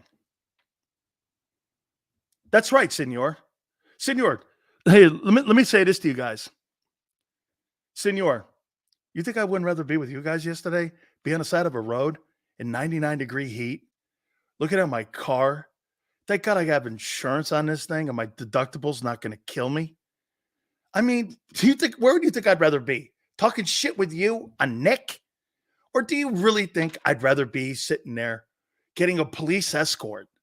Dude, the lights were on. I should have took a picture of this, but they asked me not to. Oh. Hey, Xander, these lights were on. We're heading to the state line. You know what I kept thinking? What's that movie that Clint Eastwood was in back in the day? When he was going to the border with the cop in his car, and the cops end up shooting him at the border, and the California cops blow their brains out, or they were looking to. What was the name of that movie that Eastwood was in, and his wife was in it? And I was thinking, hey, you think this is going to be, driving in, I'm going, you don't think I'm going to be arrested in California for some reason? I don't know what I couldn't believe it, man. Cop had his lights on. We're rolling in. No, not the mule. What was the name of that movie? He was he was an Arizona police officer in that movie. You did your job and still doing it. That's not JAKIB. That's father and husband. This is fun. Good takes or bad takes. You're awesome to listen to. Hey, Forrest, that's awesome, man. No, not fistful of dollars, man. It's not fistful of dollars. He was a police officer from Arizona. What was the name of that? I know he wasn't Dirty Harry. It was an offshoot. His wife was in it. Damn, I can't think of that movie. Hey, guys, please hit the like button. Sills, I enjoy your show a lot. A lot of bad takes that come true. Oh, my God. Xander, Senor, put that up. That's a shirt. The Gauntlet. Thank you, Kirk. The Gauntlet. I love that movie. The Gauntlet. Oh, they should remake that movie. I love that movie, The Gauntlet. Blows that guy away in the end. A lot of bad takes that come true. But still love Sills. That anything. Hey, thank you, man. That's really awesome. Hey, thank you very much, man. I live in Scottsdale, Arizona. Okay, money. Sorry. And went to Arizona State, but I listened to you because you're my favorite Philly radio guy. Bitcoin, that's awesome, man. And Droli's. That's my favorite place in Scottsdale. Best Italian restaurant in that area. I go there often. I love that place. Seth Joyner goes there. This show has sucks.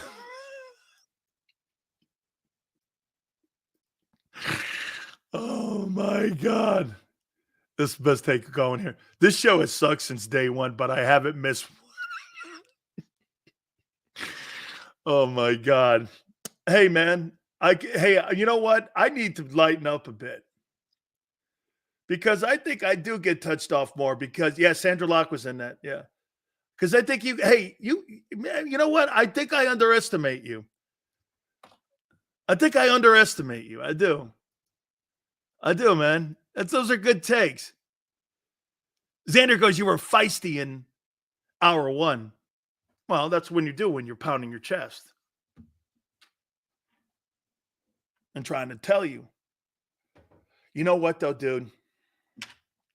You want to hear this? That first hour I did that on radio. I used to do that exact shit on radio. PD called me in his office. You know, we broadcast the Eagles. Okay? You know, we just got off the phone with the general manager. What did I say? That was not true.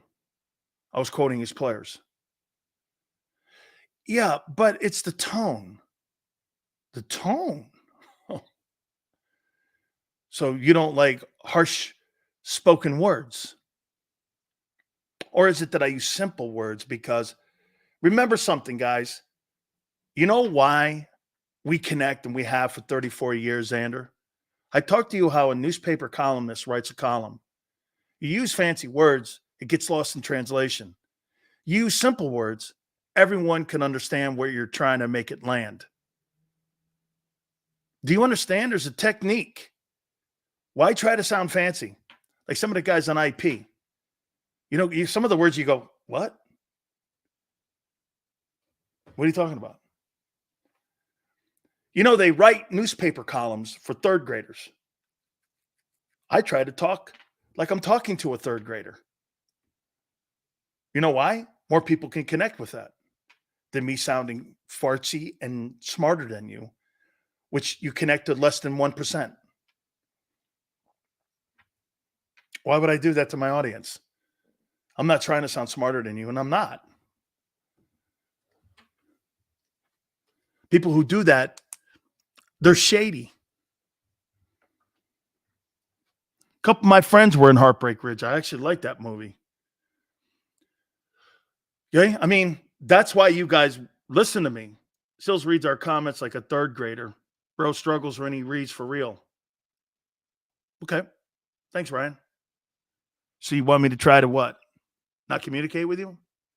And just give you shitty takes that you don't want to hear? If I did that, you know what changed our show around? Xander. He says, we got to incorporate people. You're better with them. As a matter of fact, Ryan, what you put up there embodies my show. I don't try to sound smarter than you.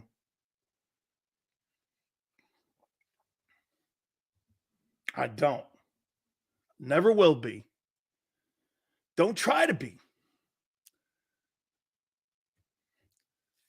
I just don't. Forrest Hill goes, at least he reads them. The interaction is what is great. Feel like a family regardless of what side we're on. Yes. That's exactly what we want here. Forrest, you know with this? Xander doesn't block anybody on here. Bring Xander on. I think we're going to work on a segment. There hasn't been a person that has come on this program that hasn't turned out to be a star, including Barrett Brooks, that we have had on. Everybody who comes on, I think we help them out a lot, and we're proud to do it. Xander's getting better and better. You got to remember something, too. This guy's trying to manage a checkbook and talk shit on the Eagles. I don't know, man. Hey, he might really get into this and be really good at it because in today's business, doing the checkbook, ask Odyssey or ask Beasley. That ain't the easiest thing to do nowadays. You know what I'm saying? Hey, fuck the Eagles. Hey, wait a minute. Hey, you know, hey, I don't know. Hey, you know, if I had to balance my checkbook and talk to Eagles, I'll tell you what, trust me, it'd be a dark, dark, dark show if we had to do that. All right. Xander's cool, folks.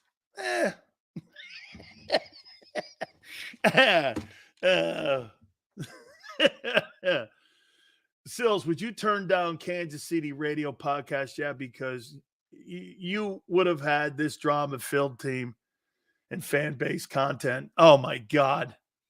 Hey, did you see Brady, what he said at that? Hey, one of the greatest goofs I have ever heard about a fan base.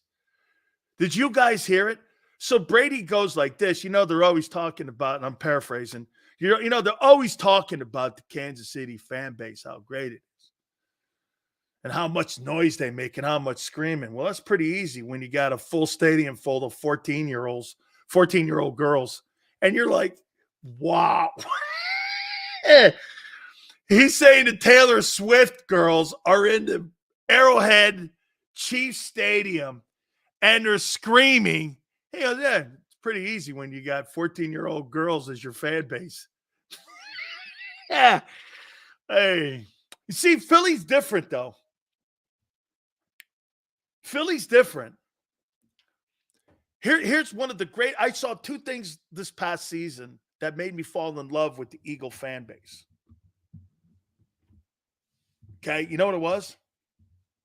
Hey, Nick. Hey, Nick. You're through. I had a guy in Tampa, and the chick in the stands, run the ball, dropping F-bombs, cameras on her. I'm sitting there going, wow, is that chick hot? I'm sitting there watching this. It was like me when I was playing against the University of Florida. I have never seen more hot chicks in my life, sitting in the stands, talking more shit on me. You know, one of the girls were sitting here, yeah, you're a damn Kane. All you do is you criminals. You ain't shit. This chick's smoking hot. I'm looking at her. Jerome's looking at me. He goes, what are you doing? I'm like, this chick is so hot. She turns her head. She had been hit in the head with a beer bottle. It was bleeding here. And she had blood coming down the side of her head going, you And I'm going like, my God, that is so smoking hot. The swamp, I was like, damn. And my coaches are looking at me going, there's something seriously mentally wrong with you. And I'm like, yeah, man, I want to date her.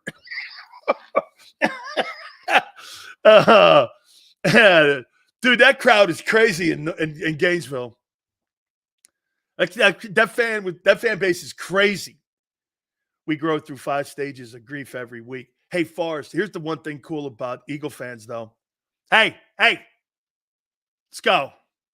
That's here's you. Here's Eagle fans. I'm going to use Johnny Blow. Guy looks like he's really going to be a good player. We drafted him. I like it. 3rd round. Good-looking player here. Guy's going to be a player. Yes, sir. Where's the colors? Look at him. This guy's going to be a great player. Saw him in college. He played against Fond du Lac University. You should have saw the 3 sacks he had in that game. Unbelievable talent. This guy's going to be a player. How he comes out. This guy here, I compare him to TJ Edwards. Unbelievable ball player. Crazy great. Unreal skill set. You see him at the combines, the way he ran. Unbelievable. Eagle fans are going like this. A couple games in, they go, it's okay. Rookie year. Okay, rookie year. All right, he gets a little bit of a pass. That's new to Philly. The mulligan. I didn't know you guys became Goff fans. You see, that's new to Philly, is the mulligan. There used to be no mulligans in Philly. You see, New York and L.A., they get mulligans to players like Daniel Jones. You guys give mulligans now. That's okay. Rookie year. They'll come back and bounce back. That's okay, N'Kobe.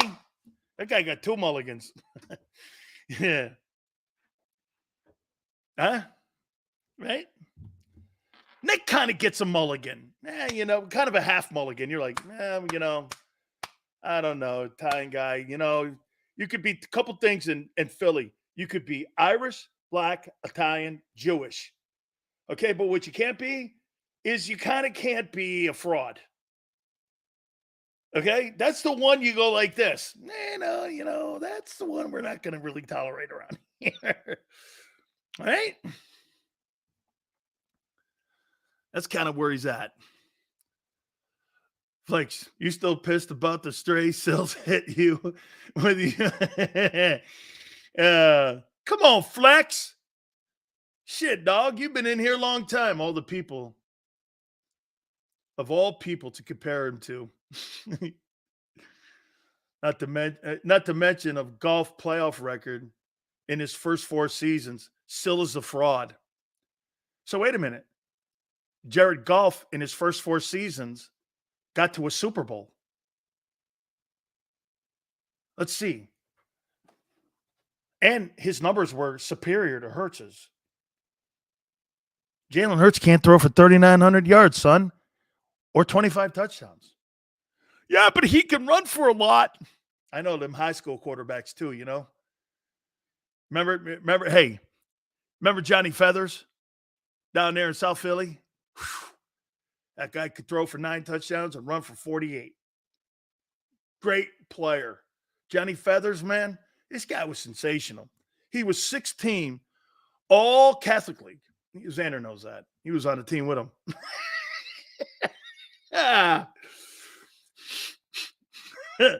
Nolan Smith got a pass. True, Sills? I think his body's too small to play. Okay? Damn, Hurts lives in your mind rent-free. No. The only reason Hurts is a point of conversation is because he makes $50 million and he's the face of the franchise. Just like Derek Jeter was the face of the Yankees. Josh Allen's the face of the Bills.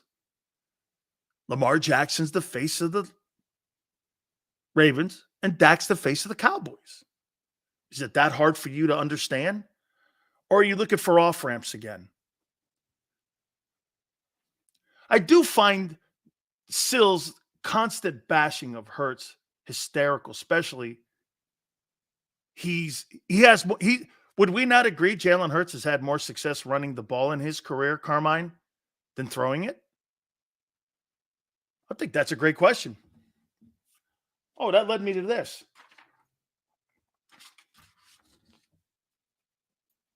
What's Hurts' ceiling?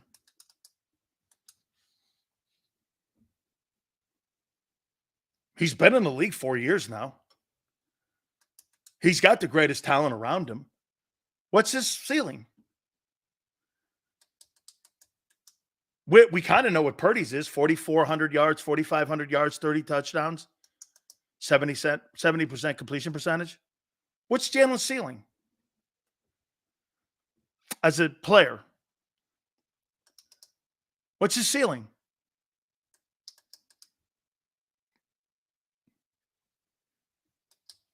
You expect him to be better? You see, understand something about Purdy's already a good pocket passer. Jalen's not. What's his ceiling? Well, I mean, honestly, no.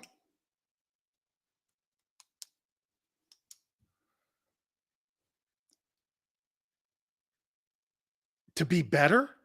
Carmine, to be better. Better than what? 23 or 22? After season, Seals bash Hurts for not having 4K and 30 touchdowns. What's Jalen's completion percentage from the pocket again? I don't know. I know he has high turnovers, and he's not very good. He's not very good from the pocket. He's not. Last year, he was 8 quarterback rating throwing across the middle. Winning an MVP. Okay. What's his ceiling? Seals bashed him. So, wait a minute. Baker Mayfield threw for $4,000. Look at this guy here. Jalen was number 2 in 2023 and number 4. What was the difference then throwing from the pocket? He was 4th in the NFL in 23 and 3rd in turnovers, interceptions in the league. So that's a shallow stat. And he was 3rd worst against the blitz. So here's what this guy says in the pocket. Jalen Hurts was 4th in pass completion from the pocket. And then on top of that, he was 3rd most sacked quarterback with blitzes. 3rd in turnovers. Wow, he was awesome from the pocket.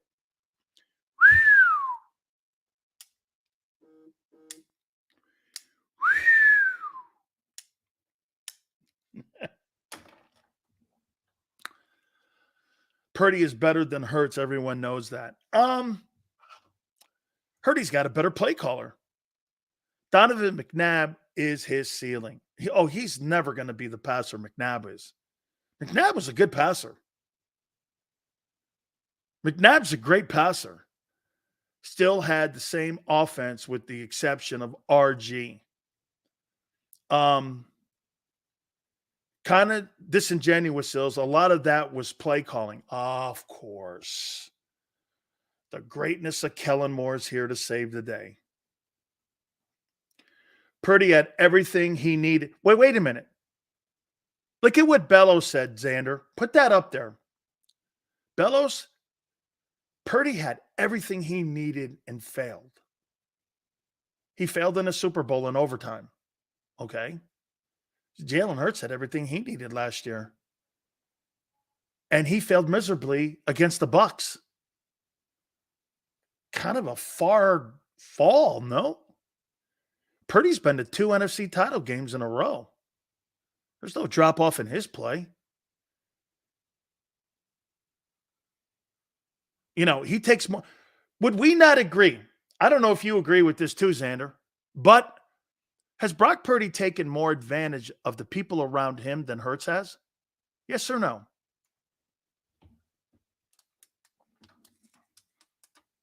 Let's take a look at it. Shall we?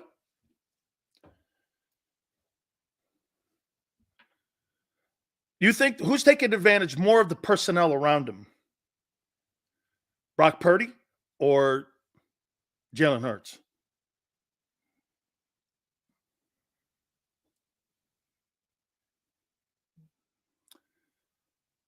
Brock Purdy stats. Let's take a look at this. Here's his start to his career. So Brock Purdy is 17-4. He's 5-2 in the postseason. And in 21 starts, he's thrown for 5,800 yards. Last year, he threw for 4,280 and 31 touchdowns. 70 completion percentage. Had the least attempts of any quarterback in the top 20 and the third most passing yards. And he's won 17 of his first 21 games.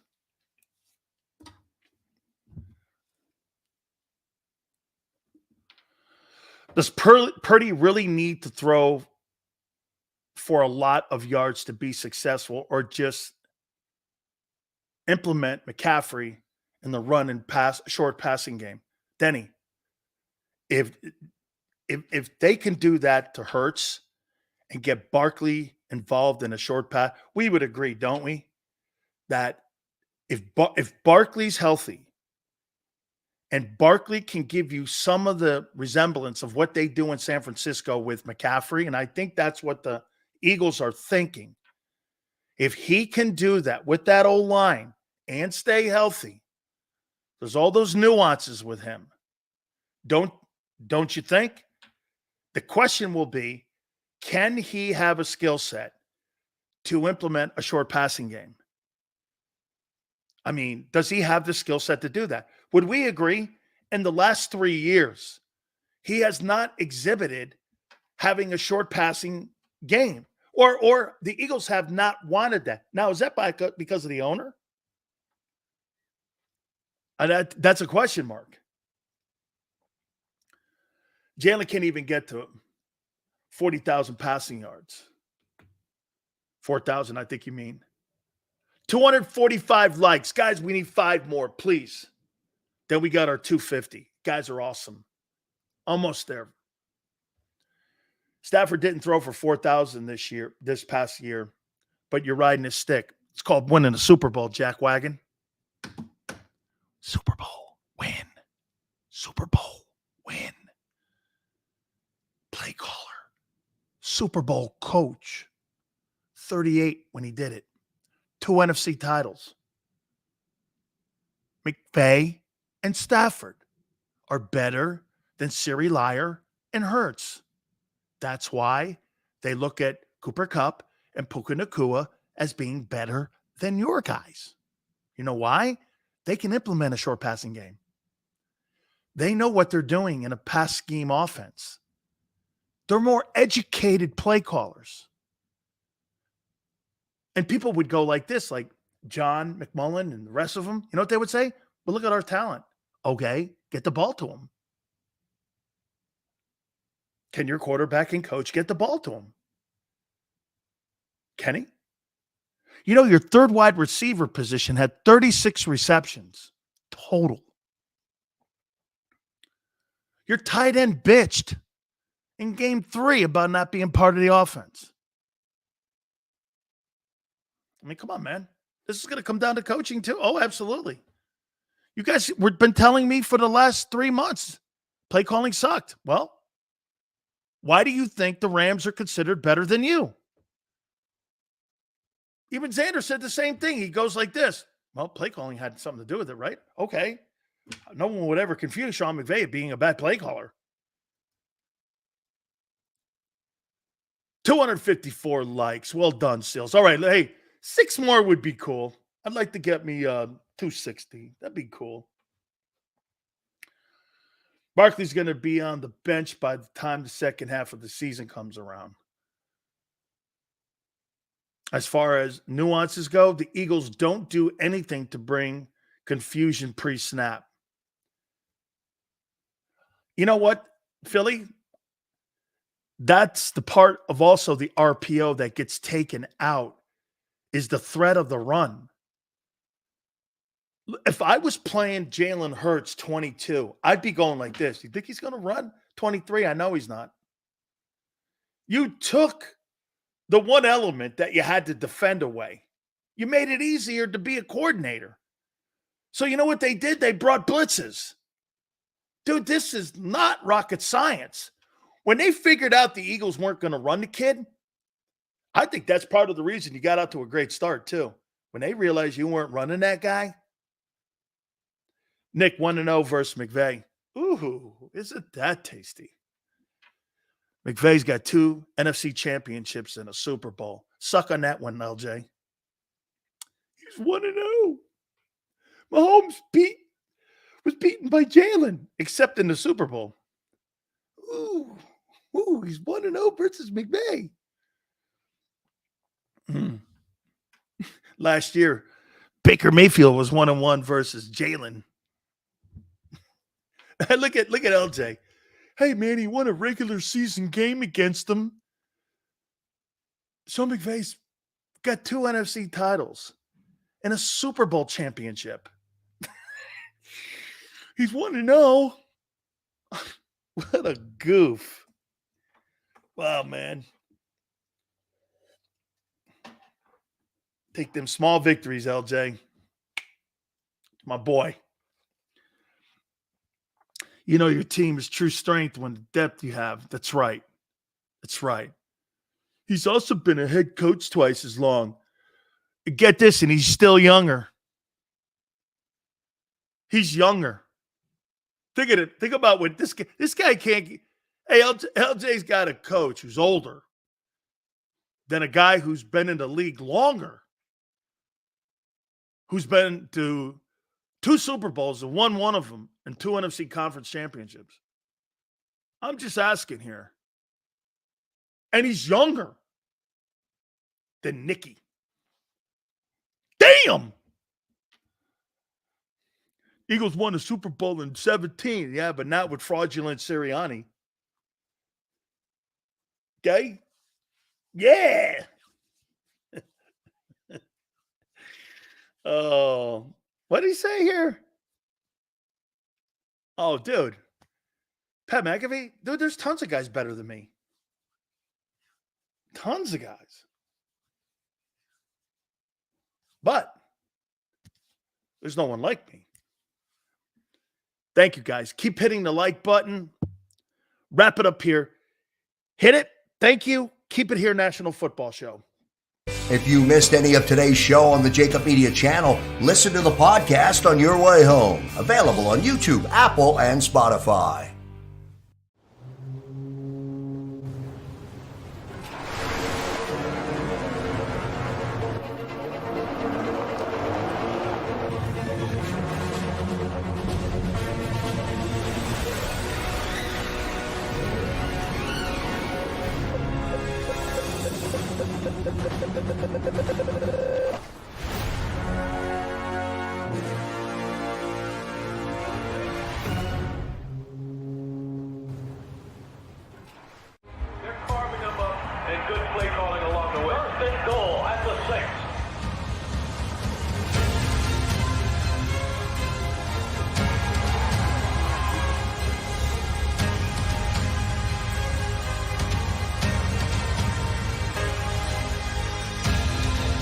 Field of life, First Trust Bank is there for you. Champions on 3. 1, 2, 3. Because Philadelphia dreams deserve a Philadelphia bank. Heading down the shore. Have a ball once more. Here, imaginations run wild and time stands still. Because here, you can find the best of the Jersey Shore, all on one 5-mile island. So leave the old you behind and get lost in the woods. Wild, wild, wildwood days. Plan your stay in the Wildwoods today.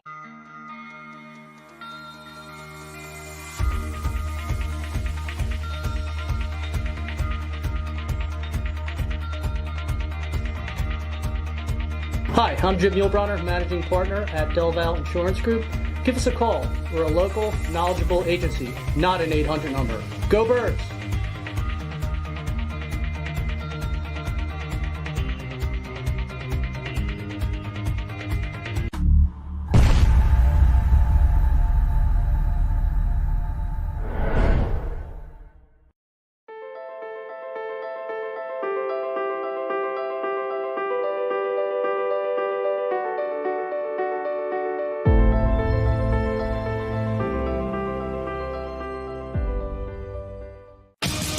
The greatest fans on earth. It's a bold statement, but would you expect anything less from Philadelphia? 58 years of heartache creates a toughness, a grit, a resolve not found in most. Sure, our prayers were answered, but now that we've had a taste, we're looking for more. Pondley Hockey, official partner of the Philadelphia Eagles.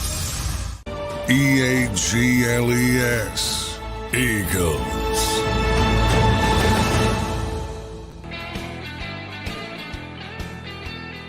Marshall, appreciate that, bud.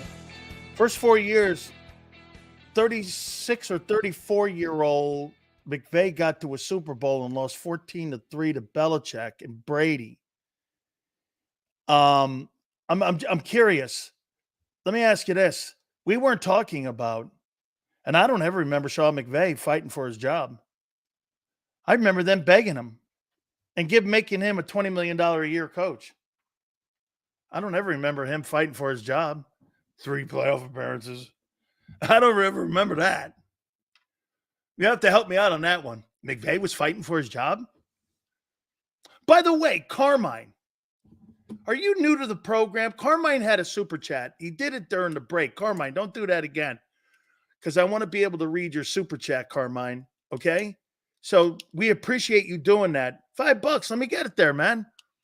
Why does Hurts get a pass for costing the Eagles a Super Bowl single-handedly? It's because that's not true. He's no big dick Nick. Carmine, are you new to the program, by the way? Okay. I appreciate that too, by the way. Thank you very much. I know the scoop and score you're referencing. I don't blame that. Dude, you're in that game because of him. So if you notice, I never really hammer that. Okay. Get this. McVay is a good coach. Goff and Stafford in his system, it works. Right. You had 2 coordinators in the same system under Nick. Did it work? And the same quarterback. You had the same quarterback in the same system with 2 different coordinators. Did it work? Did that phenomenal system?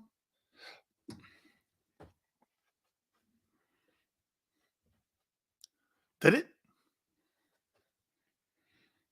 Not really.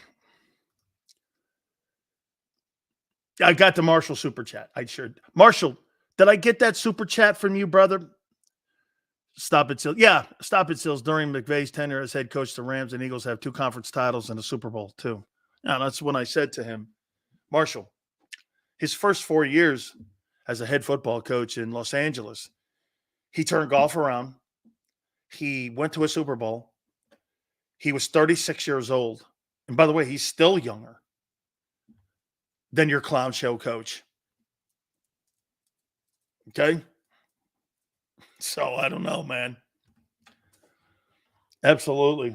Oh, by the way, I do have to admit, I thought it was kind of hilarious listening to people talking about Jeremiah Trotter Jr. and TJ Edwards and listening to Howie compare them to TJ Edwards. In the last 2 years, TJ Edwards has over like 350 tackles. and this guy is really a good ball player. Okay? You know, I see the same similarities. You do? TJ Edwards is a big dude. This guy's a shwimp. I mean, oh my God. You know, hey, you know what's unfair? Jeremiah Trotter has the same expectations as a first-round draft choice because of the last name. He has the same expectations.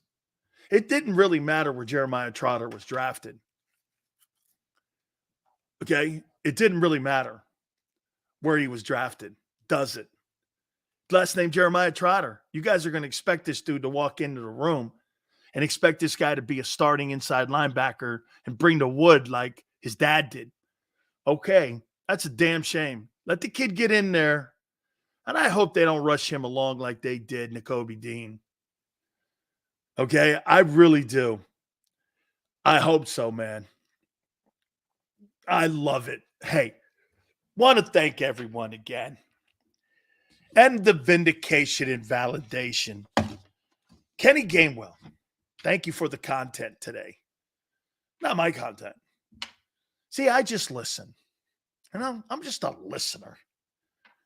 I listen to your team. I listen to your players. I listen to your GM. It's gold. Are you crazy? This is my God almighty. Can you imagine me covering the Arizona Cardinals? It'd be impossible. Why in the world would I want to do that? This is way too much fun. What will come out of the House of Follies tomorrow? Let me guess. Tomorrow, we'll be comparing Mitchell to Brian Dawkins.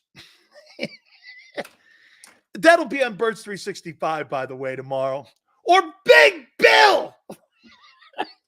Hey, Xander, what we end up with the count today, man. I appreciate you guys. You guys were awesome. Still thrives on negativity. All you got to do is cover your team. It's easy. What we end up with here, Xander, on the number here. Let's see what we got to here. 263. Thank you. God bless you guys. It means a lot to us. And I mean that with all my heart. Thank you so much for everything, man. Thank you for tolerating me taking the day off yesterday. Xander, Big Joe, thank you. 2 to 6 tomorrow. And we'll see you on the flip side.